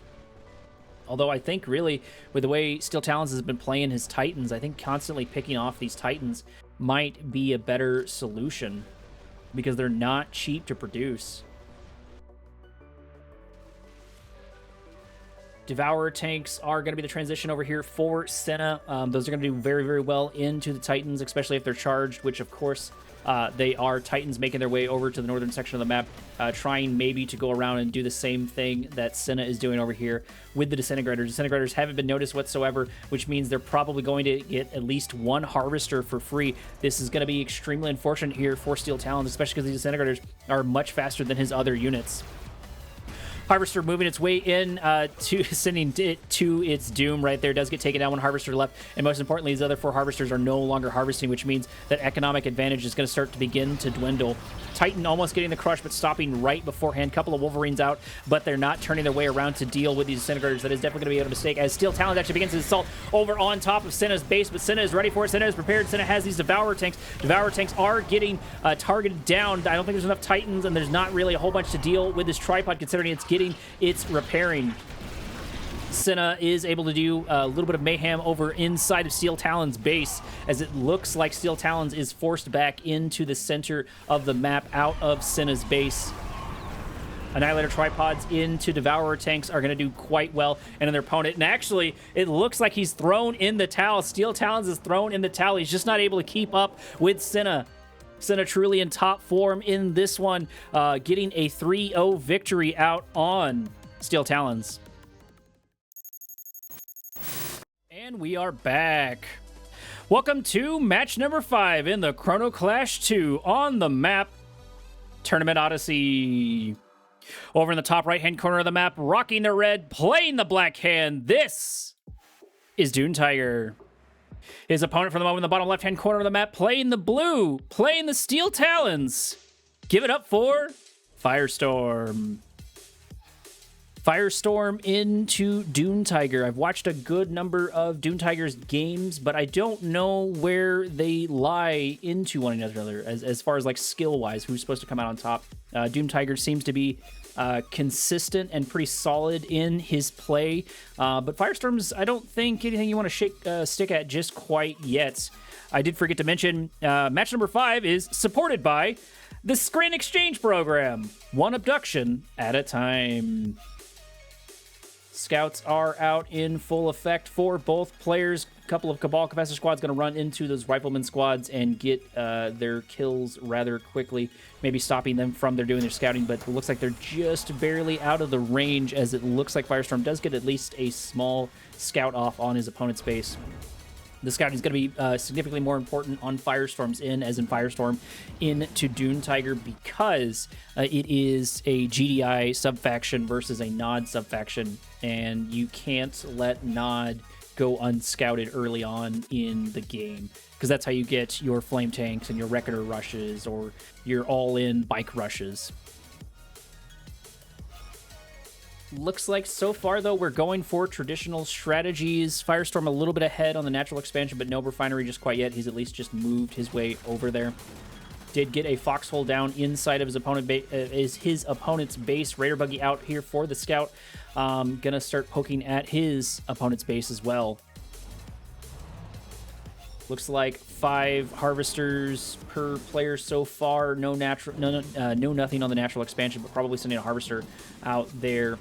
Looks like secondary war factory over here for the Black Hands. That's going to be something to keep an eye out for. He's probably going to start mass producing bike and buggy, which of course he indeed is. Firestorm might be in a little bit of trouble here if he doesn't get something out and ready to go. A couple of pit bulls might be nice to see, but he does not have a watchtower on the front line. Is going to take a couple of shots off at the Raider buggy, but the Raider buggy wants to take those shots, needs to be hitting those attack bikes, but the attack bikes are going to go for a heavy harvester with a full load of Tiberium as it does get taken down. First harvester's already destroyed. Second harvester already at half HP. If they're not careful, he's going to lose the second one. There it goes. Second harvester taken down there by Dune Tiger, finding great purchases. His opponent was unaware. His opponent was not ready for that assault whatsoever. The double war factory refinery did make a difference, and his opponent was not expecting it whatsoever. Did get a couple of rocket squads there, a little bit too late there, and most importantly, this natural expansion is a little bit moot, at least for the moment. Bike's getting much needed repairs. Probably going to make their way across for another assault. Couple of Wolverines making their way to the northern section of the map. No AP ammo just quite yet for those, but they will be able to do at least some damage. And they're not too bad into the attack bike. Shredder turrets out on the front line, as it looks like one Wolverine is already taken. Nope, one Wolverine's here in the background. One does get targeted, one does get destroyed at the cost of a bike, but the Wolverines are significantly more expensive than those bikes. Scorpion Tank here for the defense. Scorpion Tank going to do pretty decently into these Wolverines. Is going to chase them down and see what it can see. Does look like the aggression has slowed down just a little bit for Dune Tiger. Dune Tiger taking his time to prep up his forces and kill some of these scouts where he can.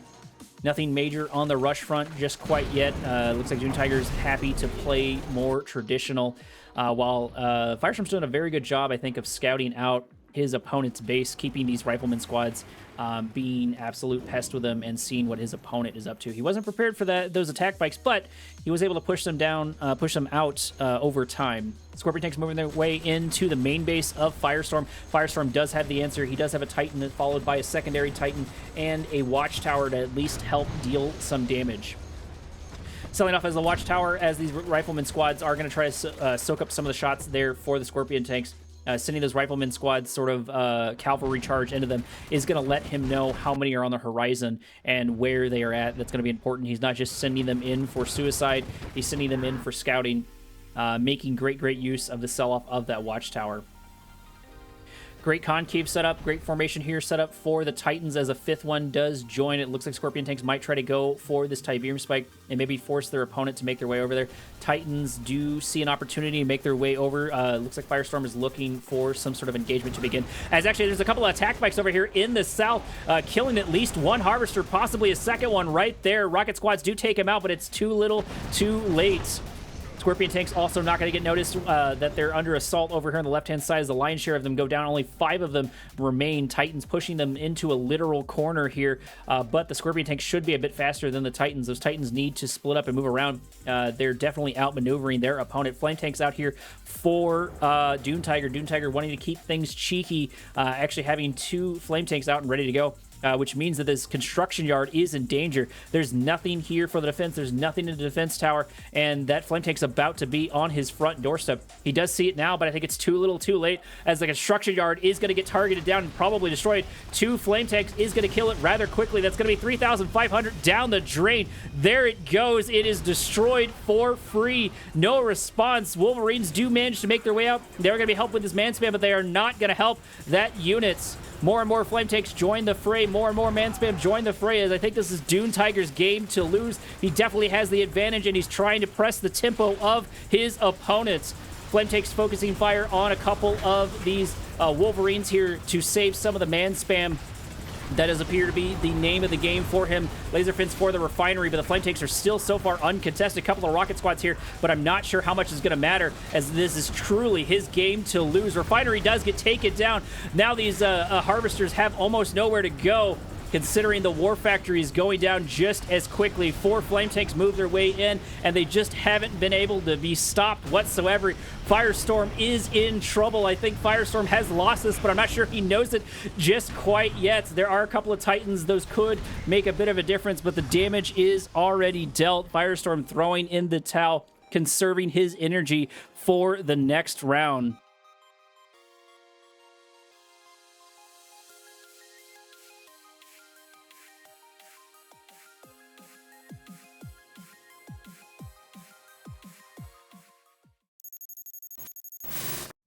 Round number 2 takes place on Tournament Highlands. Over in the top right-hand sector of the map, playing the blue, switching to Skrin. This is Firestorm. Sorry, Reaper 17, not Skrin. Over in the bottom left-hand corner of the map, playing the red in the Steel Talons. Give it up for Dune Tiger. Hopefully, Firestorm fares a little bit better. It looks like what Dune Tiger was able to capitalize on was just keeping his opponent on the back foot, sending those Scorpion tanks in, sending those attack bikes in, and just able to get so many harvesters, and Firestorm was just not able to adapt. He does have time to turn this around, and he is a pretty decent player, but I don't know how he racks and stacks against Dune Tiger, so I don't know if Firestorm is the underdog for this. He didn't fare too badly into Dune Tiger in that last round, but a couple of mistakes here and there do begin to add up over time. Dune Tiger does have a 1-0 lead for the current moment, but that doesn't matter too much because his opponent can still snowball him. Scouts are making their way in. They are going to see that his opponent has gone over to Traveler, opposed to what he was playing in the last round. Steel Talons doing nothing real crazy just quite yet. Probably going to opt for a more traditional strategy. Both natural expansions are being developed upon about the same amount of time. No one's decided to grab Tiberium just quite yet, but I don't think there's enough really there to take any. Scouts making their way down to the first natural expansion there for Dune Tiger. Very much so wanting to keep on his toes and prepare for these transitions. While Skrin doesn't typically do a crazy amount of rushes, knowing what they switch over to can make a big difference.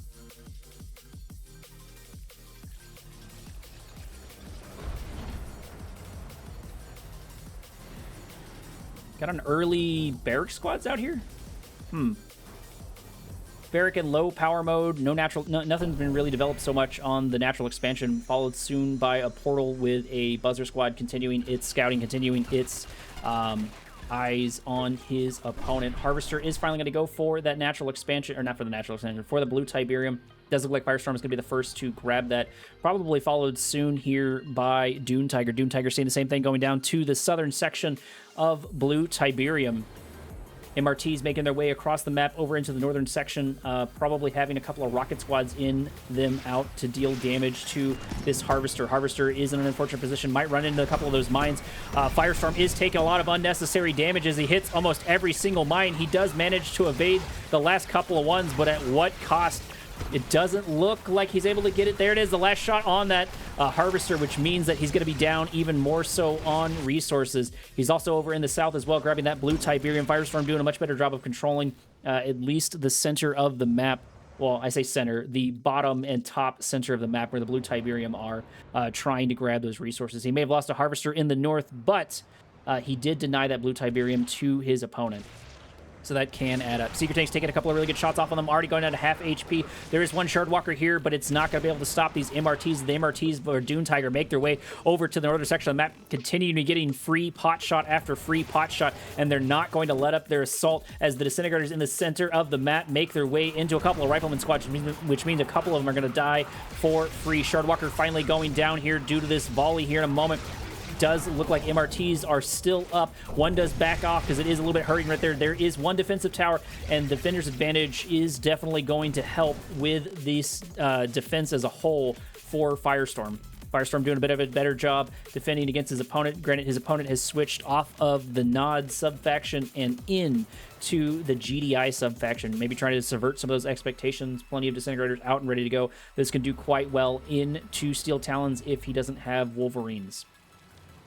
MRT is running right to their doom, right into these Disintegrators, able to get a couple of crushes here and there for these units, at least I think so, as MRT goes down left and right, the third one getting destroyed. Mind Drop does catch a couple of the Disintegrators, but nothing really to write home about. First Pitbull is out. That's going to be a good answer, maybe into the Seeker Tanks. If I think they outrange them slightly if they play their card right. Dune Tiger sending another MRT out to its doom. He's just not able to keep units out in the way that he needs to. We do have a command post, probably AP ammo on its way, but it's going to be quite a ways away, and these Disintegrators are already on his front doorstep. Dune Tiger might actually be in danger this time around. Firestorm doing a significantly better job than he was the last time, controlling these sets of Tiberium, controlling this blue Tiberium almost exclusively. His natural expansion is further along as well, and if I look at the resources, their resources are the same, at least for the moment. But it looks like Firestorm is 2k ahead in total. Shield upgrades out here for Shardwalkers and for the Seeker Tanks. It looks like the transition is going to be Titans, not that unusual for Steel Talons, but we are getting what I feel is an early Mammoth tank. Maybe because he's worried about the tech upgrades of his opponent since he hasn't been able to get this blue Tiberium. Disintegrators for Firestorm moving in on the Tiberium spike of their opponent. Probably going to get that for free, or at the very least force some sort of response. A couple of Corruptors are going to be for the transition here for Firestorm. No Wolverines still quite yet, which is going to be hard to deal with these descents if they don't have too much to fight that. And I think that's still Rocket Squads inside of that MRT.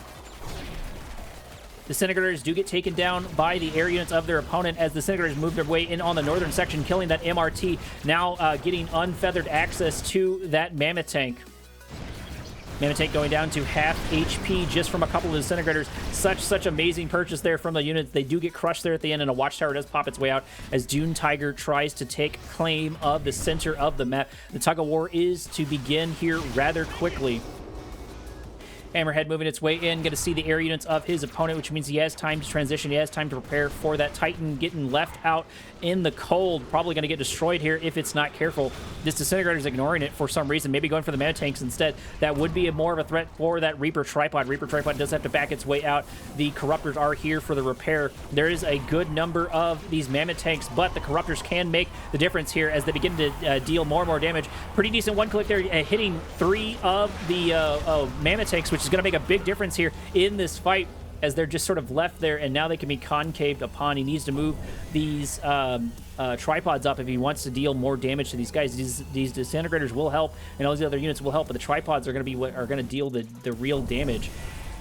There it is. It does pop their way out. A couple of more tripods do join the fray, and most importantly, they're taking out the Mammoth Tanks of Dune Tiger. Dune Tiger might be a little bit of trouble. Dune Tiger does have a couple of slingshots in the background, but I'm not sure how much air force there is really to worry about. These tripods, I think, are the bigger threat. Corruptors continuing to keep their tripods up and healthy as they move their way into Dune Tiger's base. Dune Tigers does have a couple of units here and there in the background. War Factory does get taken down. Does look like Watchtower after Watchtower gets taken down as well. Construction yard with a laser fence and a Watchtower there to help defend it as he's been pushed completely out of the center of the map. If I was Firestorm at this point, I would just continue my control over the center. There's no reason to be overly aggressive. Decent EMP there on the Reaper Tripod is going to go down there for it. That is going to go down almost for free, but I'm not sure how much that was worth the one click. Maybe catching more of those tripods would have made a bit of a difference, but they did not manage to do that. Harvester getting a little bit too close there. It does look like we finally got railguns there for the Mammoth Tank that can help, but there's too many tripods out here to deal them as the tripods are in full effect, and they begin their focus fire, taking down Mammoth Tank after Mammoth Tank, leaving only one Mammoth Tank left. A couple of Wolverines making their way in, Descents making their way in, Slingshots being absolutely useless over here. More and more Watchtowers have popped their way down to kill a couple of Disintegrators, but still there's no answer yet to the tripods. Tripods moving their way in, destroying the War Factory, probably destroying the construction yard. There it is. Dune Tigers thrown in the towel. Firestorm finally waking up. Firestorm finally pulling one off over on Dune Tiger, bringing our score to 1-1. Give me one moment while I load up the next game.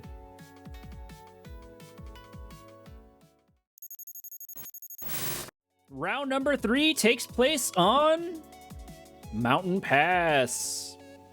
Over in the top sector of the map, playing the red in the black hand, this is Dune Tiger. His opponent in the south tying up the score, playing the blue, sticking with Steel Talons. This is Firestorm. Mountain Pass is actually a map I have no clue on. I don't think I've ever seen this map played in general. It's definitely a pretty map. I take it back. I did do this map at one point, either in a practice I never released or in one of my early games, but it's been so long since I've seen the map overall. It looks like there is blue Tiberium in each of the corners. I'm assuming a couple of Tiberium spikes. There's a garrison squad there. At least one Tiberium spike per player, as well as each one of these blue Tiberiums. Map is definitely a weird one. A lot of places for ambush, but there's a lot of like, clearly mountains here to block a lot of the expansions per opponent. Firestorm was able to sort of find his bearing in the last round into Dune Tiger. Can he keep that up? I think it's going to be important to keep his scouting up because it looks like Dune Tiger has gone back to his Black Hand faction, which means we're probably going to see a couple of rockets, which would be very good in this map because they can move quickly down all of these sectors and continue their harassment. Scout almost makes it inside of Dune Tiger's base, but maybe gave Firestorm just enough room to see what is popping off, see what's going around, as it looks like Dune Tiger has a more successful scout getting the Cabal Kavesser squads inside of Firestorm's base. And actually, I missed this too. It looks like he has a garrison troop in that building that's further up over there. Natural expansion appears to go this way in this direction. They're quite close together. I guess this is a little bit farther away because of the breakup. But as the game goes on, they move further and further away from their blue Tiberium, maybe trading Tiberium. Either way, progression should be this direction. I don't think we're going to get to the secondary one.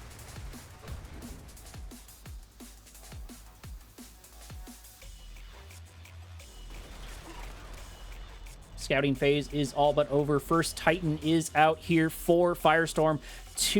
Looks like two hand of nods out and ready to go. No secondary war factory. We do have a secret shrine out and ready to go. I don't think we have anything sneaky just quite yet, but we'll have to keep an eye on that secret shrine. Secret shrine does get sold off before the scouting happens, but he does notice the two hand of nods. I'm not sure if he was able to see all of the rocket squads coming his way, but those are going to be definitely something to deal with.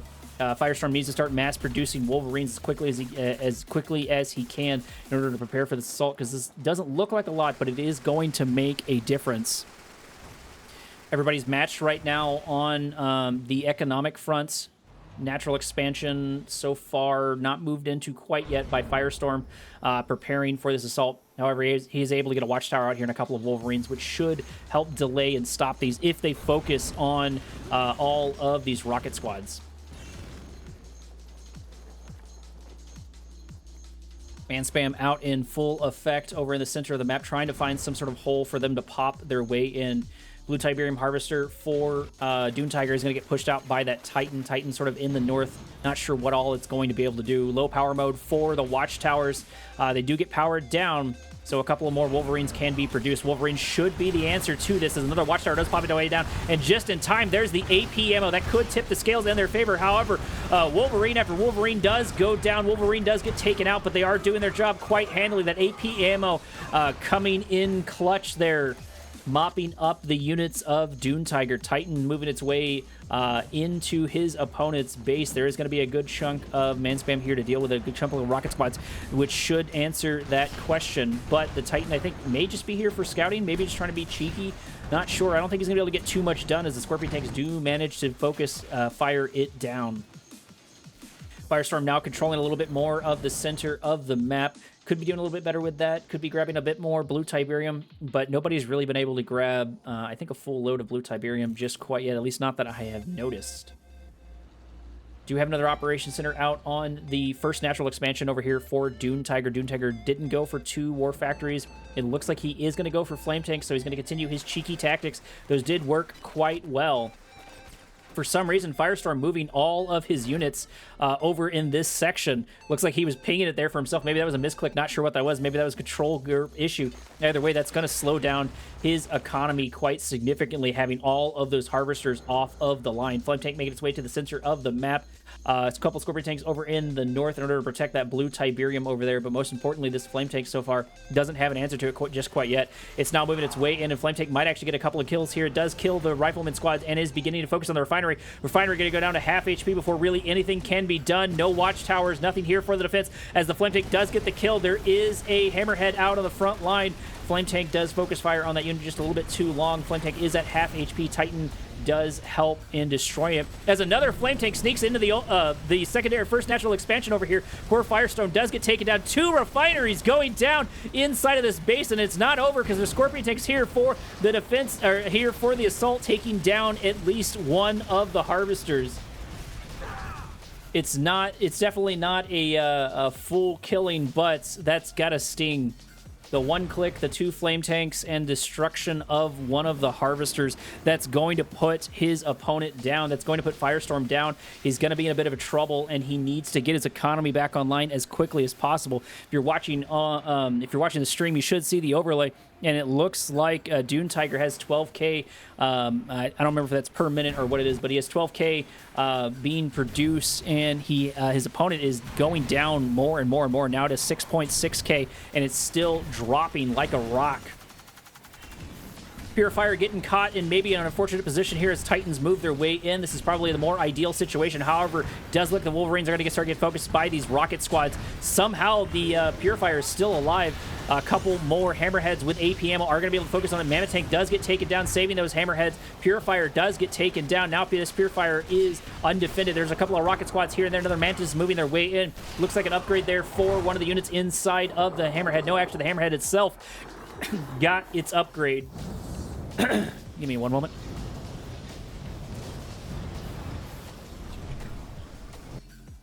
There we go. Now I can talk. Mantis tank looking for its target, looking for these Hammerheads, and if they're not careful, they are going to get taken down. Black Hand Squad does die right before they kill that Tiberium Spike. Another Flame Tank in the north does get spotted. Hopefully Firestorm is paying attention because he's going to need to deal with this. Losing these refineries once again is going to make his economy tank even harder. He fell all the way down to 5.4K. Flame Tank making its way into his opponent's base. No response so far. He's going to lose another refinery here at least for this. Maybe a Titan there on the background, but the damage is already going to be dealt as another refinery does get taken down, delaying the economy of his opponent even more. There is a Titan out of the front line, but it's too little, too late, as another refinery does get targeted and goes down to half HP, which means it's definitely in range to die to one of those one clicks.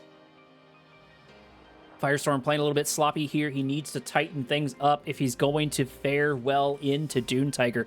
Dune Tiger, however, just being absolutely relentless and not giving up the chase whatsoever. Sam Turret's out here for the defense. Going to take a couple of good shots off on these Hammerheads. They do have AP ammo. No adaptive armor just quite yet. Or no ceramic armor just quite yet. Redeemer in the background over here for Dune Tiger. Dune Tiger moving to the center of the map with his Redeemer. And most importantly, marching his MCV across the map with the defense from the Mantis. Obelisk Light on the front line is going to do very well into these Titans, is going to take out at least one of them here in a moment, maybe deal a good chunk of damage to a second one. No repair on it just quite yet, maybe not want to deal with the Titans, but however, this is going to soften up the defenses of Firestorm, and Firestorm already is pretty soft in the defense category. MCV setting itself up on the front line, probably followed by a couple of Obelisk of Light. Redeemer following in suit right behind it, while Dune Tiger is getting free access to a whole bunch of resources there in the background. Another Obelisk of Light, 2 Obelisk of Lights here for the MCVs, which means I think this is all but over for Firestorm. I'm not sure if Firestorm is going to dodge this. This is 3 Obelisk of Lights and a Redeemer out on your front doorstep. There's only so much you're going to be able to do. 1 Obelisk of Light does get targeted down, but Firestorm does not have enough in the tank in order to stop Dune Tiger, as Dune Tiger gets a 2-1 lead on his opponents. Firestorm definitely needs to tighten it up if he's going to stay in this tournament, if he's going to stay in this match, because so far it seems to be favoring Dune Tiger. Give me one moment as we switch to the next round. Round number 4 takes place on Hampstead Gardens. Over in the top right-hand side of the map, rocking the blue, playing the black hand. This is still Dune Tiger. His opponent in the southern section of the map playing the blue, sticking with Steel Talons. Give it up for Firestorm. Hampstead Gardens, a little bit more of a traditional map. I definitely see this one a lot more than Mountain Pass, although I do think Mountain Pass was pretty entertaining to watch, so I'm kind of glad that it is in the map pool because I don't get to see it too often, at least on my end. Hampstead Gardens, along with Tournament Odyssey, is one of those ones I see a lot. I don't really blame them. I feel like it's a pretty balanced map, and I think it's an interesting map. It sort of keeps things a little bit spicy with both the development of the natural expansions. The Chrono Strike hasn't really developed too much into this secondary natural expansion for both players. So far, it's been managed to stop like just at the beginning of the harvesting of this natural expansion, where someone's either gone in and taken their natural expansion and then took control of their opponent ones. And yes, these are old games. I'm still catching up with the Chrono Strike. There's another 7 more in the bank that I'll probably do tomorrow, unless I can find enough people for games tomorrow sometime. Nobody's messaged or pinged me yet saying that they want to do a live game, but at the very least, the live games should show up for the finals, if you stay tuned to those. And I believe the people casting the finals are going to be Cybert and I, if everything works out right. But I don't know what Cybert's schedule is, and I don't know if they have someone else scheduled to come in and do a bit of casting there with Cybert. I do know Cybert said he wants to and is going to try his hardest to get those live casts.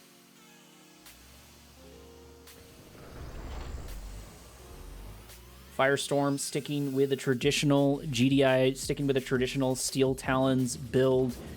Getting a Rifleman Squad inside of his opponent's base is going to be really important to him. Like I said, the scouting is going to be really important on Dune Tiger because you need to see what Dune Tiger's up to whenever you leave him alone.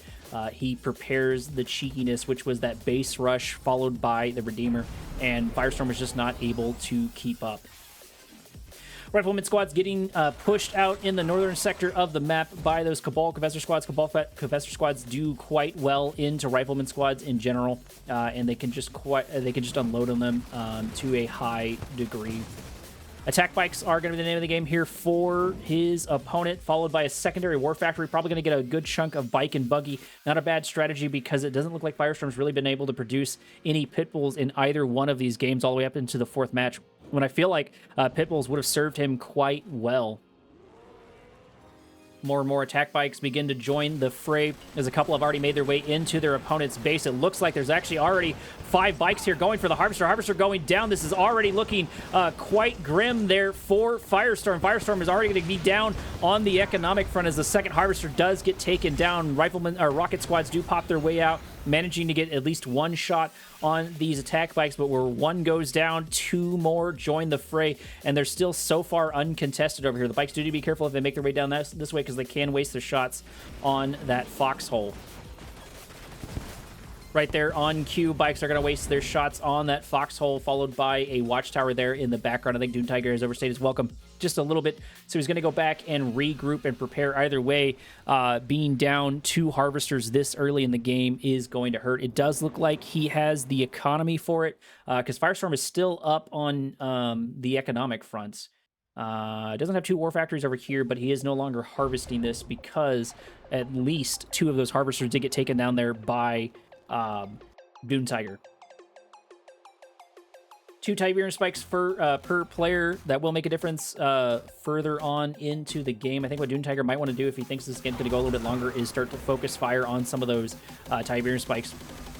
Attack bikes moving their way in, ignoring the watchtowers, trying to go for the soft target of these heavy harvesters, but just not able to find it because there's a Titan here for the defense. They do find a target over here, taking it down to less than half HP, about to go down. 1 harvester is destroyed. Doesn't look like he can keep his forces up whatsoever. Another harvester does get targeted down to half HP, but it looks like that one was able to be saved.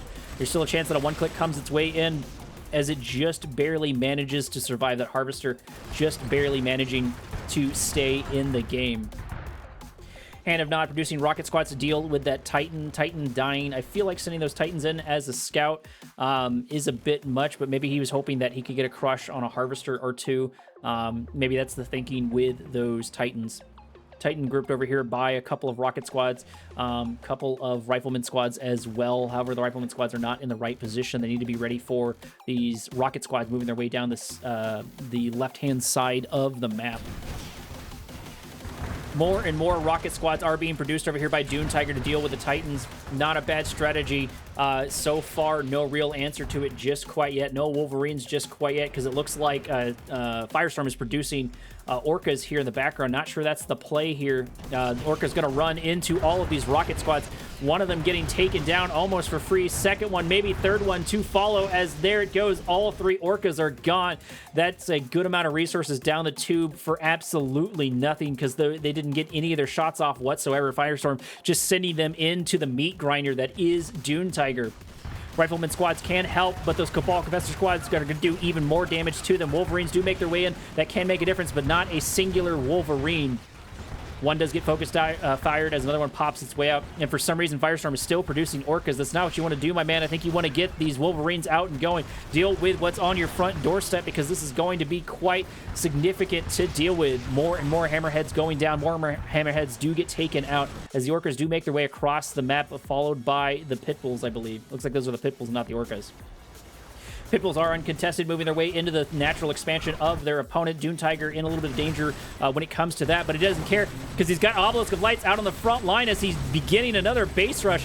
The Obelisk of Lights are going to be able to absorb so much damage. Probably going to get a hand to nod or something here in the background for it. Pitbulls continuing their assault, mopping up some of the Harvesters of his opponent. Mantis moving its way in, but it doesn't matter. Obelisk of Lights are just going to do so much damage. AP ammo out here for the Watchtowers, which are going to help with this Obelisk of Light, but this Obelisk of Light is still going to do a good chunk of damage. Dune Tiger might actually be in a bit of danger if he's not careful. He hasn't dealt with these Pitbulls, and he's lost almost all of his Harvesters inside that base, but I don't think he cares as he pops more and more Obelisk of Light on the front line, destroying unit after unit, mixing in a couple of Shredder turrets as well. Orca Strike coming for one of those Obelisk of Light, leaving only one left on the defense. However, while this assault is continuing, that means so many Watchtowers out of the front line. AP ammo Watchtowers doing so much damage here for the defense, along with a couple of Hammerheads with AP ammo as well. I'm not sure Dune Tiger's going to win this assault, but I think maybe he's just trying to cook something up in the background. Sam turrets do finally come out, and they are going to take a couple of good shots off on these Hammerheads and are going to go down. Wolverines moving their way forward. Mantis tank is going to get ignored here in the assault. Obelisk of Light still continue to join. If his opponent's not careful, he might actually end up with some damage on this construction here. Obelisk of Light does continue to focus on these Wolverines. Wolverines do get taken out over time. Singular Pitbull doing a small amount of damage there inside of his base. It will make a difference over time if it's left alone. Obelisk of Light might get taken down here, but so are the forces of his opponent. And this is going to turn into a pure war of attrition, because his Firestorm hasn't been able to harvest these resources whatsoever. He's got to be hurting, so this is turning into a full-on trade for his opponent. Dune Tiger 2K ahead, getting more and more upgrades on these Shredder turrets, having these particle beams out and ready to go. That should make the difference into these AP ammo, as he just cannot delodge his opponent.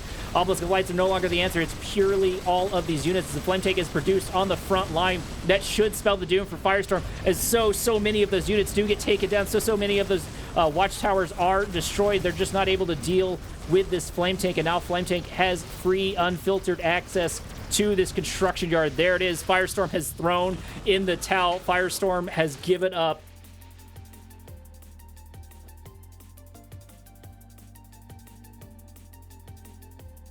That does mean Dune Tiger is going to progress further on. I still believe this is double elimination, so I don't think Firestorm is out just quite yet, but that does mean I believe he goes into the loser's bracket when he gets knocked down, and then I think if he's knocked out of the loser bracket, he goes from there. Give me 1 second. I've got another match on the way. Match number 6, round 2, takes place on Arabian Oasis. Over in the top left-hand corner of the map, playing the blue in the Zocom, this is Aquatech. His opponent from the moment in the bottom right-hand corner of the map, playing the blue, playing the Traveler, this is Firestorm. Firestorm into Aquatech. Once again, still sort of getting Firestorm's skills and ability down. I've seen a bit more of Aquatech, I think, so I know about where he plays. I think Firestorm might be slightly better than him, but this match will definitely reveal that over time. And quick item of note, Arabian Oasis is proudly supported by Tiberium-based nutrition. Not FDA approved, but we're working on it. Scouts making their way over into the center of the map over here. It looks like Firestorm is the first to grab his EMP control center. Yeah, Aquatech hasn't grabbed it just quite yet, which means that's going to be available to him quite soon. And that's going to be decent into the Zocom. I don't know if EMP control centers can hit air units. I know for sure they can hit just about everything else. So it'll see how they go. But I doubt Zocom's going to be just pure air. They just specialize in air. Watchtower out, killing a couple of the Buzzer squads there for Firestorm. Firestorm doing a good job of scouting out his opponent and keeping his opponent outside of his own base. So if he wants to do something sneaky, he can, or at the very least, he can prep a transition in the way he needs. Aquatech finally moving a scout into his base, into Firestorm's base. Is going to be able to see the expansion onto the natural expansion here in a moment. Typically on Arabian Oasis, we only make it to right about here. And then an assault happens in the center, and then somebody either wins or lose. I don't think I've seen, especially in the Chrono Strike, I haven't seen anybody grab this Tiberium whatsoever or make their way over to that Tiberium. Because this is also a massive, massive field of Tiberium for them to grab. I think this one is standard size. This one's quite large, and then this one grows over time, if I'm remembering correctly. Aquatech's still not grabbing his EMP control center. That does seem to be a bit not normal for this map. Every time I've seen people play Arabian Oasis, they go for that EMP control center, and probably not a bad idea, because if you have a lot of armor, there's plenty of choke points here for an EMP to go off and sort of catch them. Even in this blue Tiberium field over here, there's still a lot of really good spots to pop an EMP off. Seeker Tanks and Gunwalkers are already moving their way into Aqua's base. Aqua is not ready for it. He does have a singular watchtower, but that's not going to be enough as this Rocket Harvester gets pushed back into its base. There is a APC out here, but still, that's not going to be able to do too much. A Rocket Harvester going down to half HP, but most importantly, it's not able to harvest over here. Rifleman squads are going to get targeted down and probably reverse moved on by that Gunwalker. Gunwalker does begin to focus them down as they control that map. APCs moving their way for Aquatech inside, destroying those Shardwalker. Only a singular Shardwalker. Looks like a couple of rocket squads inside of them. They are going to be able to turn the tables on their opponent. Focusing on one of those Harvesters is going to be able to take it out, and so far no answer over here for Firestorm. Firestorm might be in a bit of a trouble, and it looks like his assault is just as successful on the other side, preventing his opponent completely from doing that. Disintegrators are going to be the name of the game for these APCs. APCs do pop their mine drop off, killing a couple of these Disintegrators. Disintegrators just sort of running into their doom, not able to get close enough to deal damage to these APCs as the turret on top does destroy them. And the Rocket Squads continue their assault, selling off of one of the portals to get another Disintegrator out and ready to go. One Disintegrator is going to move its way in, focusing on this APCs. APCs are having a hard time being dislodged from this. They are going to get destroyed by Disintegrators. There's enough of them here for it. One Harvester just barely manages to make it out there for Firestorm. And for some reason, Firestorm is harvesting his opponent's base. Not sure what that's about. Maybe that's a misclick. Maybe he meant to go for the Loot Tiberium, which he is grabbing now. But he's going to lose that Harvester for free. You can't really afford to make mistakes like that. Even if it was on auto-harvesting, it's going to have quite the impact. He's still sending more Harvesters in over here. Maybe just trying to keep a couple of these units locked down. I'm not sure, but I don't think he can afford to send Harvester after Harvester in there, even if they are shielded. Disintegrators making their way into the center of the map. They're going to be enough to scare off these Predator tanks. 4 Predator tanks out and ready to go. Shardwalker is inside of, it looks like Aquatech space over here. Answer is still definitely going to be those Predator tanks. Disintegrators moving their way, killing one of the APCs, making their way into the old main base of Aquatech. If Aquatech is not careful, he's going to lose a couple of units. There is the lightning spike there, but there's only a handful of Harvesters right now. Aquatech losing 1 Harvester there to the Disintegrators, probably losing 2, maybe 3 here in a moment if they're not careful. Another Watchtower is out, but I think it's too little, too late as 1 Harvester goes down to half HP, getting so close. There it goes, does get taken down. Another Disintegrator is going for this other Harvester and stopping them from harvesting or depositing their resources. Zone Shatterer, definitely a good transition there to slow all of these units coming their way. Shielded Harvester does finally manage to back its way out in the center of the map as Aquatech is looking in top form. Aquatech has a good chunk of forces built up. I think he has to really screw up in order to lose this. This assault should be in his favor. However, that EMP is still there, ready to go. We might see it here in a minute. This is a perfect opportunity for it. Hopefully, Firestorm is paying attention. He needs to be using that EMP for this, because if he does, he can win, but maybe he doesn't have the damage for it just quite yet. A couple of areas making their way in. Looks like Zone Shatterer taking a couple of really good shots off of these units as they begin to get whittled down over time. APCs are able to shoot up. The Predator tanks are not. Still no response. Still no EMP control center used just quite yet. It's got to be up by now, as Aquatech just moves his way into his opponent's base. Firestorm is looking in danger. He doesn't have too much here for the defense, and I'm not sure he still hasn't used that EMP control center, and he's not doing too much in the background. He does have a couple of air units, but they're only going to be able to do so much as more and more Harvesters do get taken down. No real one-clicks here for the thing. Zone Shatterer is dealing all kinds of damage to not only the buildings, but also the units in general of Scrim. The assault is beginning to dwindle down, but I think the damage is already done. I'm not sure Firestorm can recover from this. He is up on resources, so maybe he has time. He's definitely harvested more than his opponent, but I think he's lost just as much. Aquatech still ignoring his EMP control center. His opponent, Firestorm, ignoring his EMP control center as well. He did capture it, but he has not used it. Disintegrators moving their way in, killing a couple of APCs, as it looks like Aquatech was somehow able to get pushed out. Zone Raiders making their way in. Not sure how those are going to fare into Shardwalkers and a couple other things. However, they are here on the front line either way. They're going to do a decent amount of damage as the Buzzer Hive does pop its way out. It does look like a good chunk of them do make their way out with their jetpacks. Aquatech finally able to grab a little bit of blue Tiberium for himself, and he is mass producing these Zone Raiders, maybe trying to hop over and across those defense. More and more begin to join the fray. More and more make their way into the center of the map. However, if Firestorm can get a couple of Shardwalkers out, that will make a big difference, as well as a couple of these Buzzer Hives. Another Buzzer Hive does join the fray. Buzzer Hives are sort of been used to a decent effect, but he needed to use everything in tandem, which of course he did not. Another Shardwalker going down. Zone Raiders just absolutely uncontested, making their way once again inside of Firestorm's base. AP ammo, Hammerhead taking a couple of pot shots off at the old main base there for his opponent. Harvester's taking damage. Good chunk of Buzzer squads are going to pop their way in, but they're grouped just a little bit too closely, and they are going to get destroyed. Zone Raiders now focusing fire on the Harvester, as I really think that Aquatech is just absolutely beginning to pressure his opponent. He needs to focus his fire, I think, a little bit better, but at the very least, he's keeping his opponent from harvesting. Buzzer squads moving their way in, but getting destroyed by those Zone Raiders just as quickly as they pop their way out. Now they're beginning to focus on that extractor. Aquatech has got to be pretty far up on a lead as the resources begin to dwindle more and more here for Firestorm.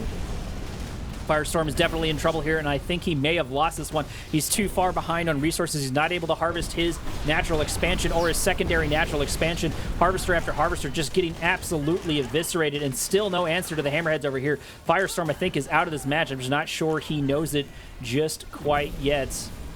Zone Raiders are going to get destroyed by that Buzzer Hive. They weren't able to pay attention, but I think the damage is already done. The damage is already dealt. A couple more moving their way in. Probably going to get a couple of free kills here on the Zone Raiders. Zone Raiders do manage to get taken out by the Buzzer squads.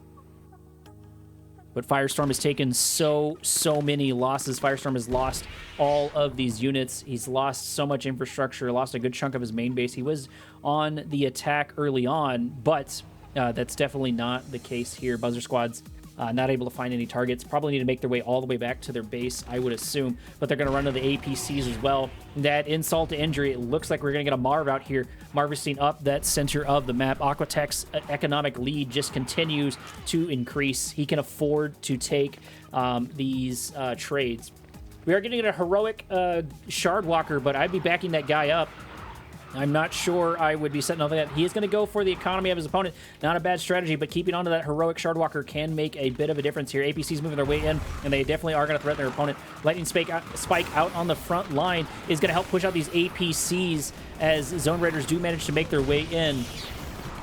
Buzzer Hive's going down. Lightning Spike uncontested so far. Shardwalker uncontested so far. Shardwalker going down is going to get taken down by these Zone Raiders, and a little bit of damage from the AP ammo of his opponents. Aquatech just has such a massive economic lead there in the background. 13k to 7.5k, as well as resources gathered. Marv did pop up there in the background. If you were able to hear it, Buzzer Hive squad are going to get taken down. APCs and Zone Raiders are definitely going to be what works here. EMP does finally pop out, only hitting 3 of these APCs, but nothing to follow up that whatsoever. Not sure why he waited that long. There was a pretty good opportunity when all of his units were grouped up here where he could have grabbed it, or he could have gotten the Marv. Not sure 3 APCs were doing it, but maybe he's hurting so bad in the gas tank that he needs to keep these units out as long as possible. Zone Raider inside of this APC, sort of shooting cross-eyed, but I think Firestorm is out of this match. I'm not sure why he's still playing this. Conserve your energy, my guy. I don't think you're going to win this one. He does have the transition, though. He does have T3, and he does have Reaper tripods, which are going to be really good into all of these APCs. Refinery sort of taking a couple of weird shots here from the Zone Raiders. A couple of Harvesters long distance harvesting and are going to get caught as the Marv begins to make its way into that natural expansion for Firestorm. Firestorm just cannot make his way over to it whatsoever, and his opponent is not going to allow it as he continues assault after assault. He does have 1 tripod out on the front line, but I'm not sure how it's going to matter. It is going to do a good chunk of damage to these units, but they are entirely here just to hit more and more of the economy of their opponent. As another refinery does get taken down, more and more units begin to join the fray on both sides. Marv harvesting up all those resources that it can. EMP hitting 1 of the Reaper tripods. That singular Reaper tripod is going to be in danger. Firestorm sending more and more tripods off to their doom. There is a Buzzer Hive squad here, but it doesn't matter because the Zone Raiders are going to take it down. There it is. He's finally thrown in the towel, giving that much-deserved point to Aquatech. Round 2 takes place on Tournament Undergrounds. Over on the right-hand side of the map, still playing the red, still playing Traveler. This is Firestorm. His opponent from the moment on the left-hand side of the map, still playing the blue, sticking with the Zocom. Give it up for Aquatech. Aquatech scoring the first point is going to run into a heavy number of these Buzzer squads. Buzzer squads might actually be able to make it in range of these Rifleman squads. They do take out 2 of them, but there are still 2 left here for that. If they're not careful, though, they might lose this assimilator. The simulator is going to make its way over where the Rifleman squads make it there in time. Is the contested Tiberium Spike going to go to Firestorm? That would be good early on. He does try to put his way around over on the south, and it looks like he just barely manages to make it inside of that Tiberium Spike, which means he's already recouped the cost of that. Even if Aquatech does retake that, he's going to have a little bit of trouble because he's not going to be able to get that initial cost back. Scouts for Aquatech moving their way inside of Firestorm's base. Firestorm's scouts were already destroyed. He put a good chunk of resources into capturing this Tiberium Spike, which can make a difference slowly over time. It does look like Firestorm is up on the resource front in general. It looks like it's 2.4k into 1.5k. So he does have a K lead. Looks like 3 harvesters there, while Aquatech also has 3 harvesters. Maybe that does make maybe the Tiberium Spikes do make a bit more of a difference than I expected. There's another contested Tiberium Spike in the north, and there is an EMP control center here, which I haven't really seen anyone grab either in this or in the IES.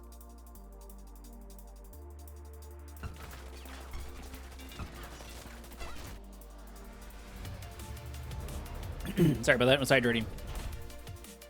APCs with rocket squads are going to be the name of the game here for Aquatech. Those did fare him quite well. Well, Firestorm was just not able to adapt in time, and if he can make his way across the map quickly, which you can do in Hampstead Garden. Hampstead Garden typically ends in this first Tiberium field and doesn't usually make it off to the second one, but we did see one of our previous matches do that. Aquatech just a little bit behind on the expansion, but it doesn't matter because I don't think his opponent has a refinery just quite yet. Portal being produced with mass descent, so they're probably going to make their way around the north, maybe through the blue Tiberium, and then down into Aquatech's base would be my assumption. Seeker Tank needs to turn its way around to defend the Harvesters. There's only 1 Seeker Tank, 1 Gunwalker here. Mine Drop's going to pop its way down. More Seeker Tanks do join this fray, but they need to group their forces just a little bit. Seeker Tank sort of going off into oblivion, not where it needs to go. AP, no AP ammo just quite yet for the APC. Is probably a little too early for that, but they are going to stop a couple of the harvesters. More and more mine drops pop their way out. Rocket squads do pop their way out, and they're beginning to focus on the shielded harvesters of Firestorm. 4 APCs may go down for this, but it is going to delay the economy of Firestorm just a little bit, even though he is ahead for the current moment. Another mine drop does pop its way down. Shardwalkers are going to be the name of the game. Descents moving their way over in the northern section, like I said, moving their way into the first natural expansion of their opponent, probably unaware. 3 APCs still remain from this set as Firestorm tries desperately to chase them down. Harvesters are now in danger. Rifleman squads are going to be able to do a good chunk of damage to these Disintegrators, but Disintegrators might be able to wipe them out before really anything can happen. Disintegrators moving their way into their opponent's base. Rocket Harvesters not able to do too much to this whatsoever. Does look like APCs are finally going down here for Aquatech. One Harvester does get taken down, focused by the other second Harvester, full of Tiberium. There it goes. There's the Watchtower, but I think it's too little too late. These Descents will finally die, but the damage is already dealt. Ring Around the Rosie is in full effect over here as Aquatech does a good job of microing his Harvesters, keeping them alive. He did lose 2, but I think it works out in the end. No, I think he's 1 Harvester down on the basis of Firestorm. Like, as in, I think Firestorm was able to take out 1 more Harvester than his opponent. Firestorm is also being the first to grab this blue Tiberium, sort of capitalizing on that as quickly as he can. Lightning Spike there on the front line, taking a couple of pot shots off at the Rocket Harvester, but there's enough tanks here to deal damage. The real problem is going to be dealing with these Disintegrators. There are a healthy number of rocket squads. It would be nice to see a couple of APCs. Did get a Watchtower with along with another Rifleman squad that can slow down these units quite significantly. However, if the Shardwalkers make it to them first, they are going to get taken down. Disintegrators finally moving their way in, focusing firing, not hitting really anything, just quite effective, at least over here in the southern section. Rifleman squads are going down left and right, now beginning to focus on the Predator tanks. Predator tank is in danger. Predator tank at half HP. Rifleman squads are going to start taking out Descents left and right. However, there is a little bit of upgrade there for the Descents. Descents moving their way in on these Rocket Harvesters, trying to capitalize on all of the chaos and destroy more and more units to disrupt the economy of Aquatech even further, who's already down by about 2k. And if he's not careful, probably going to lose another Harvester. There it is. Another Harvester filled with Tiberium is going to get taken down. Harvester does go for the crush, but a third one does get taken down. That means Aquatech has lost at least 5 Harvesters.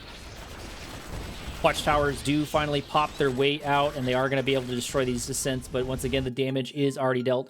Firestorm in much better shape than he was before. He does have a Devourer tank to start dealing with the Predator tanks of his opponent, but Aquatech does have a large number of tanks that I'm not sure Firestorm is ready to deal with. There are Disintegrators out, and I think that is going to be the name of the game for him. He's going to produce a good chunk of these Disintegrators here for the defense, and they are cheap into Predator tanks. Predator tanks don't do super well into them. That is definitely going to make a difference as the Reaper Tripod does take a couple of really good shots off on the Predator tank. Predator tank going down to half HP. Disintegrators moving their way in, focusing down one of those units. Devourer tank helping finish it off as it marches its way across the map. Reaper Tripods do get their upgrade, do have their shields out and ready to go. Disintegrators trying everything they can to catch up with these units, but Rifleman squads are here in full effect for Aquatech. Aquatech may have taken all of these losses, but he's not going to go down without a fight. He is going to lose a good chunk of these Rifleman squads, but I think he's just trying to buy a little bit of time. One Reaper Tripod is in an unfortunate position, but I don't think Aquatech is paying too much attention to it just quite yet. Shield does get taken down, which means it is now in danger. It's now down to half HP. It's not going to go down without a fight, though, as more and more of its reinforcements do make its way in. 3 Tripods versus all of these units. It does look the Predator tanks are at a bit of a disadvantage here, with more and more reinforcements getting to join the fray. Aquatech trying to reverse move and save some of these units, but a couple of units are going to get caught here by that terrain there. Rocket squad's out in full effect. Those will be rather decent into the tripods. The majority of the Predator tanks for Aquatech are down. Aquatech is now down 5k per second and almost 20k overall. This might be Firestorm's game to lose, but he's still got to be careful. All of these rocket squads are going to do fairly well in all these units, but the Shardwalkers are going to be the answer here for the defense. Does look like the Annihilator tripods do finally lose their shields and are all at half HP. Need to get a bit more focus fire here by his opponent. Zone Shatterer destroyed before it could even get a shot off. Harvesters having to move through the north in order to avoid that assault. Shardwalkers continuing their assault on all of this man spam. Rifleman squads, a couple of reinforcements going to pop their way in, but they're going to go right to their doom. Rocket squads could at least focus fire on this Reaper here in the background, but I'm not sure Aquatech is paying too much attention. He's going to lose those units one way or another. Really can't figure out who's going to come out on top on this one. This could still go either way. Both players are one mistake away from getting knocked out. Aquatech grouping more and more of his tripods in the north, preparing for an assault. There is a zone shadow here, which should be pretty decent into all these units while they are grouped. We also got looks like Tiberium field upgrades and EMP grenades here for the grenade squads.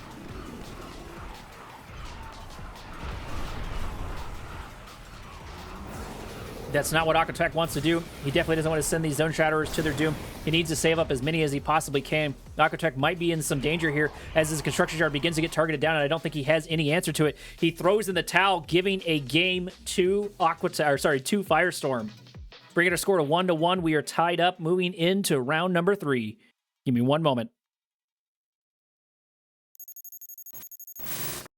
It always needs to make an appearance. This is Tournament Odyssey. We're on round 3 between Firestorm over in the top right-hand corner of the map, playing the Zocom in the red.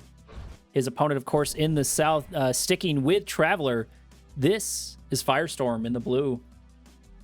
No blue Tiberium for Firestorm to capitalize on. He's back on Tournament Odyssey, this more traditional map, less cheekiness going about. There's an EMP control center in the center, but I don't see people grab it too often. Maybe it's just too exposed. I do think defensive towers could make a big difference here, at least into the screen. So hopefully Firestorm does decide to grab a defensive tower there for his defense. He has been on his back foot quite a significant number of times. Buzzer squads moving their way in, getting a good snack before they start on their scout, and of course denying the scout there for Firestorm. Firestorm hasn't moved his rifleman squads into a good position just quite yet, so he can only see so much of what his opponent has out and ready to go.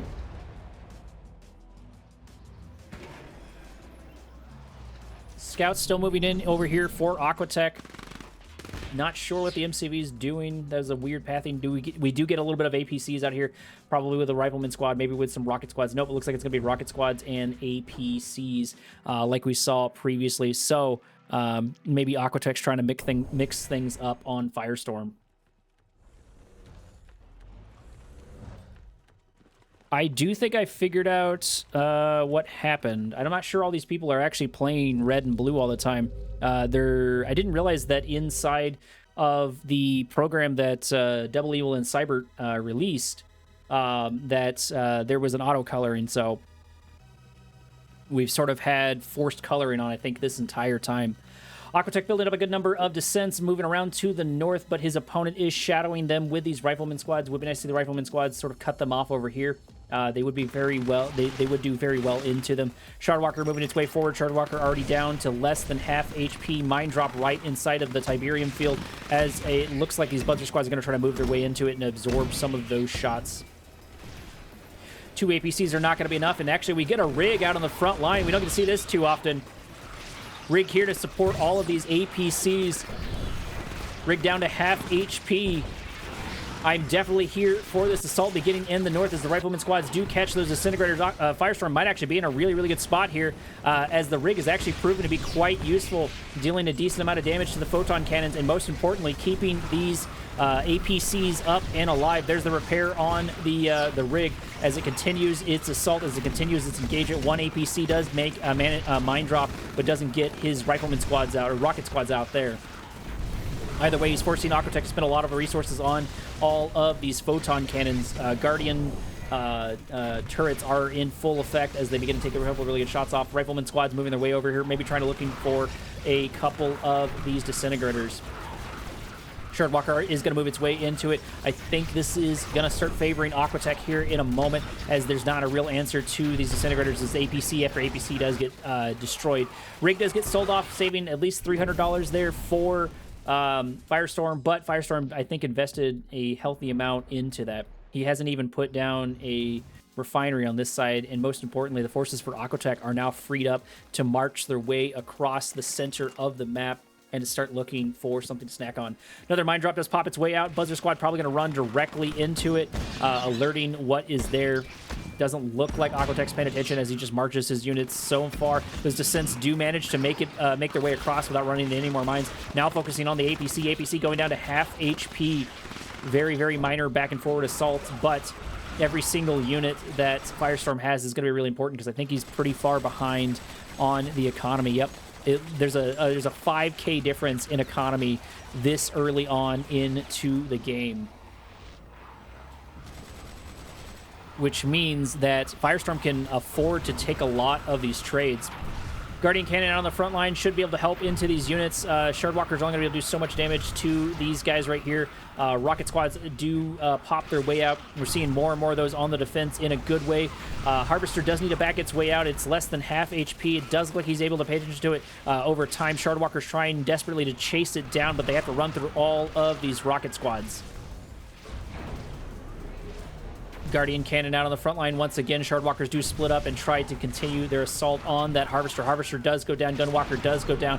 Gunwalker should be getting destroyed left and right. Sorry, Shardwalker should be getting destroyed left and right by these Rocket Squad. Another one does get taken down. Only one of them remaining. Guardian Cannon doing its work, doing its job, destroying those Shardwalkers.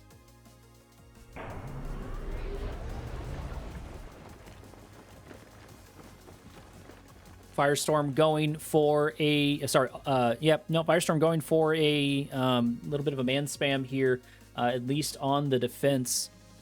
Aquatech is still pretty far ahead. Aquatech is red. Aquatech is still a little bit behind on the economic front, so I'm not sure he can afford to take these trades. Seeker Tanks moving their way in, dealing even more damage to these Harvesters, stopping more Harvesters from harvesting as the Lightning Spike does pop its way down on only a couple of Rocket Squads and Rifleman Squads here on the front line. Guardian Tanks are already sold off. APCs moving their way in. Seeker Tanks dealing more and more damage to the units there for Firestorm. Firestorm just cannot catch a break. Firestorm can't keep any of these Harvesters alive. As it looks like 2 of them, now 3 of them, go down to half HP and even less. They might be able to get 1 kill here as Seeker Tank just barely close enough. It dies and takes out a Harvester with it.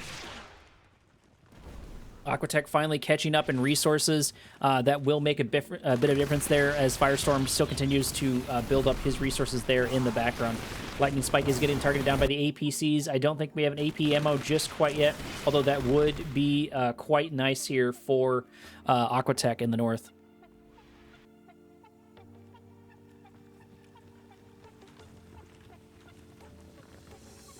Sorry about that. Drinking caffeine in the background. Shielded Shardwalkers in the center of the map are going to see these forces making their way over there. They're not grouped, and they're not in a good position, as I don't think Firestorm wants to take this assault just quite yet. He needs to group his forces a little bit better in order to prepare for defense, because I think Firestorm is finally able to turn the tables around him if he's not careful. Shardwalkers do finally get their concave off, but they're only going to be able to do so much damage to these APCs. 2 of them do go down to significantly less than half HP, making them just a little bit weaker as we actually get our first transition.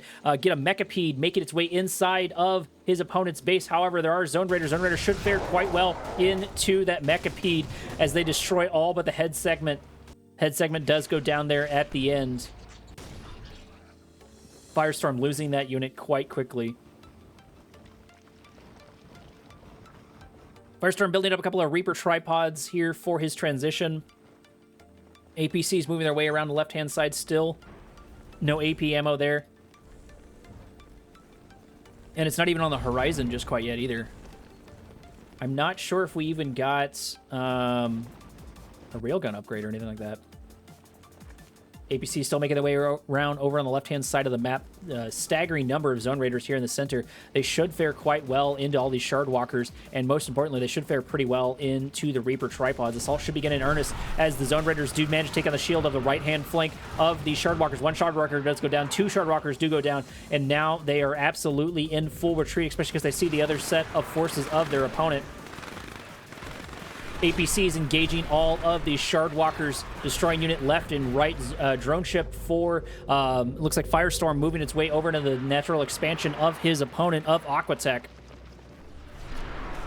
Zone Raiders continuing their assault over here on the southern section of the map, making their way and destroying a good chunk of the Shardwalker. Shardwalker going down left and right. The majority of these units are going to get destroyed, but the Zone Raiders are starting to lose numbers left and right. That splash damage should make a difference. Zone Raider after Zone Raider is going to get destroyed, as this can still be anyone's game, but I think it might be favoring Aquatech. It's still hard to tell. Zone Raider is still faring quite well into the anti-infantry, but they do not have the numbers. Drone ship is going to try to capture as much resources as it can. Hasn't deployed itself just quite yet, but Firestorm is going to be setting up camp here in a minute. More Zone Raiders making their way over to the center of the map, grouping up with these guys, trying to catch up on some of these Shardwalkers, as one Shardwalker does go down, followed quickly by a second. Firestorm is now on his back foot, a little bit behind on resources. Lightning Spike here on the front line. Does look like we did get an engineer out, but it died quickly before really anything can happen. They were trying to grab that drone platform, maybe going for that bounty.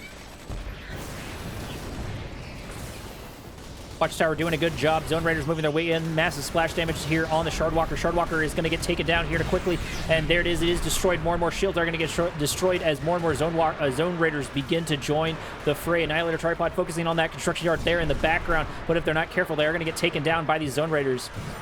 Refinery does get destroyed, which means that Firestorm's going to have a hard time harvesting resources. This might turn back on his back foot. However, these Zone Raiders are going to be hard to deal with. Buzzer Hive on the front line, but it gets destroyed just as quickly as it pops its way out.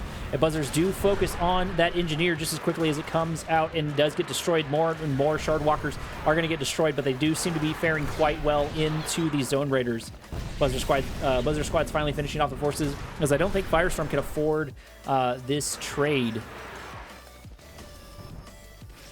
Aquatech is ahead in resources, but he is sending a harvester out to auto harvester, maybe to maybe he's not paying attention, maybe it's on auto harvesting whatsoever. Another one does go in. The Zone Raiders do go in to take out more and more of these Shardwalkers go down left and right. Buzzer Squad's moving their way in. Hopefully they get close enough, but it could still be anyone's game. However, the resources on Aquatech's side have got to be hurting. He's got to be in quite a significant bit of trouble here. More and more of Aquatech's harvesters do go down, as he's still not able to harvest this natural expansion, and he's entirely running off of Tiberium spikes. Refinery getting taken out by the tripods. The tripods make their way back to the safety of their own base. More and more Shardwalkers join the fray, as it looks like this might be a last desperate attempt over here by Aquatech, because he only has a couple of these Rocket Harvesters left. Rocket Harvesters moving their way in, absorbing a couple of these shots, giving Zone Raiders some time to destroy a couple of these units. They are going to deal a little bit of damage, at least on their way out, but they're going to get destroyed. Aquatech, I still don't think, can afford these trades. Buzzer Hive on the front line is going to be able to get a good chunk of these units, a good chunk of these Raiders. Aquatech just determined to win the game with the Raiders, and there it is. He has thrown in the towel. He has given up, and he has given another point to Firestorm, which means our next game could decide who wins this match. Give me one moment.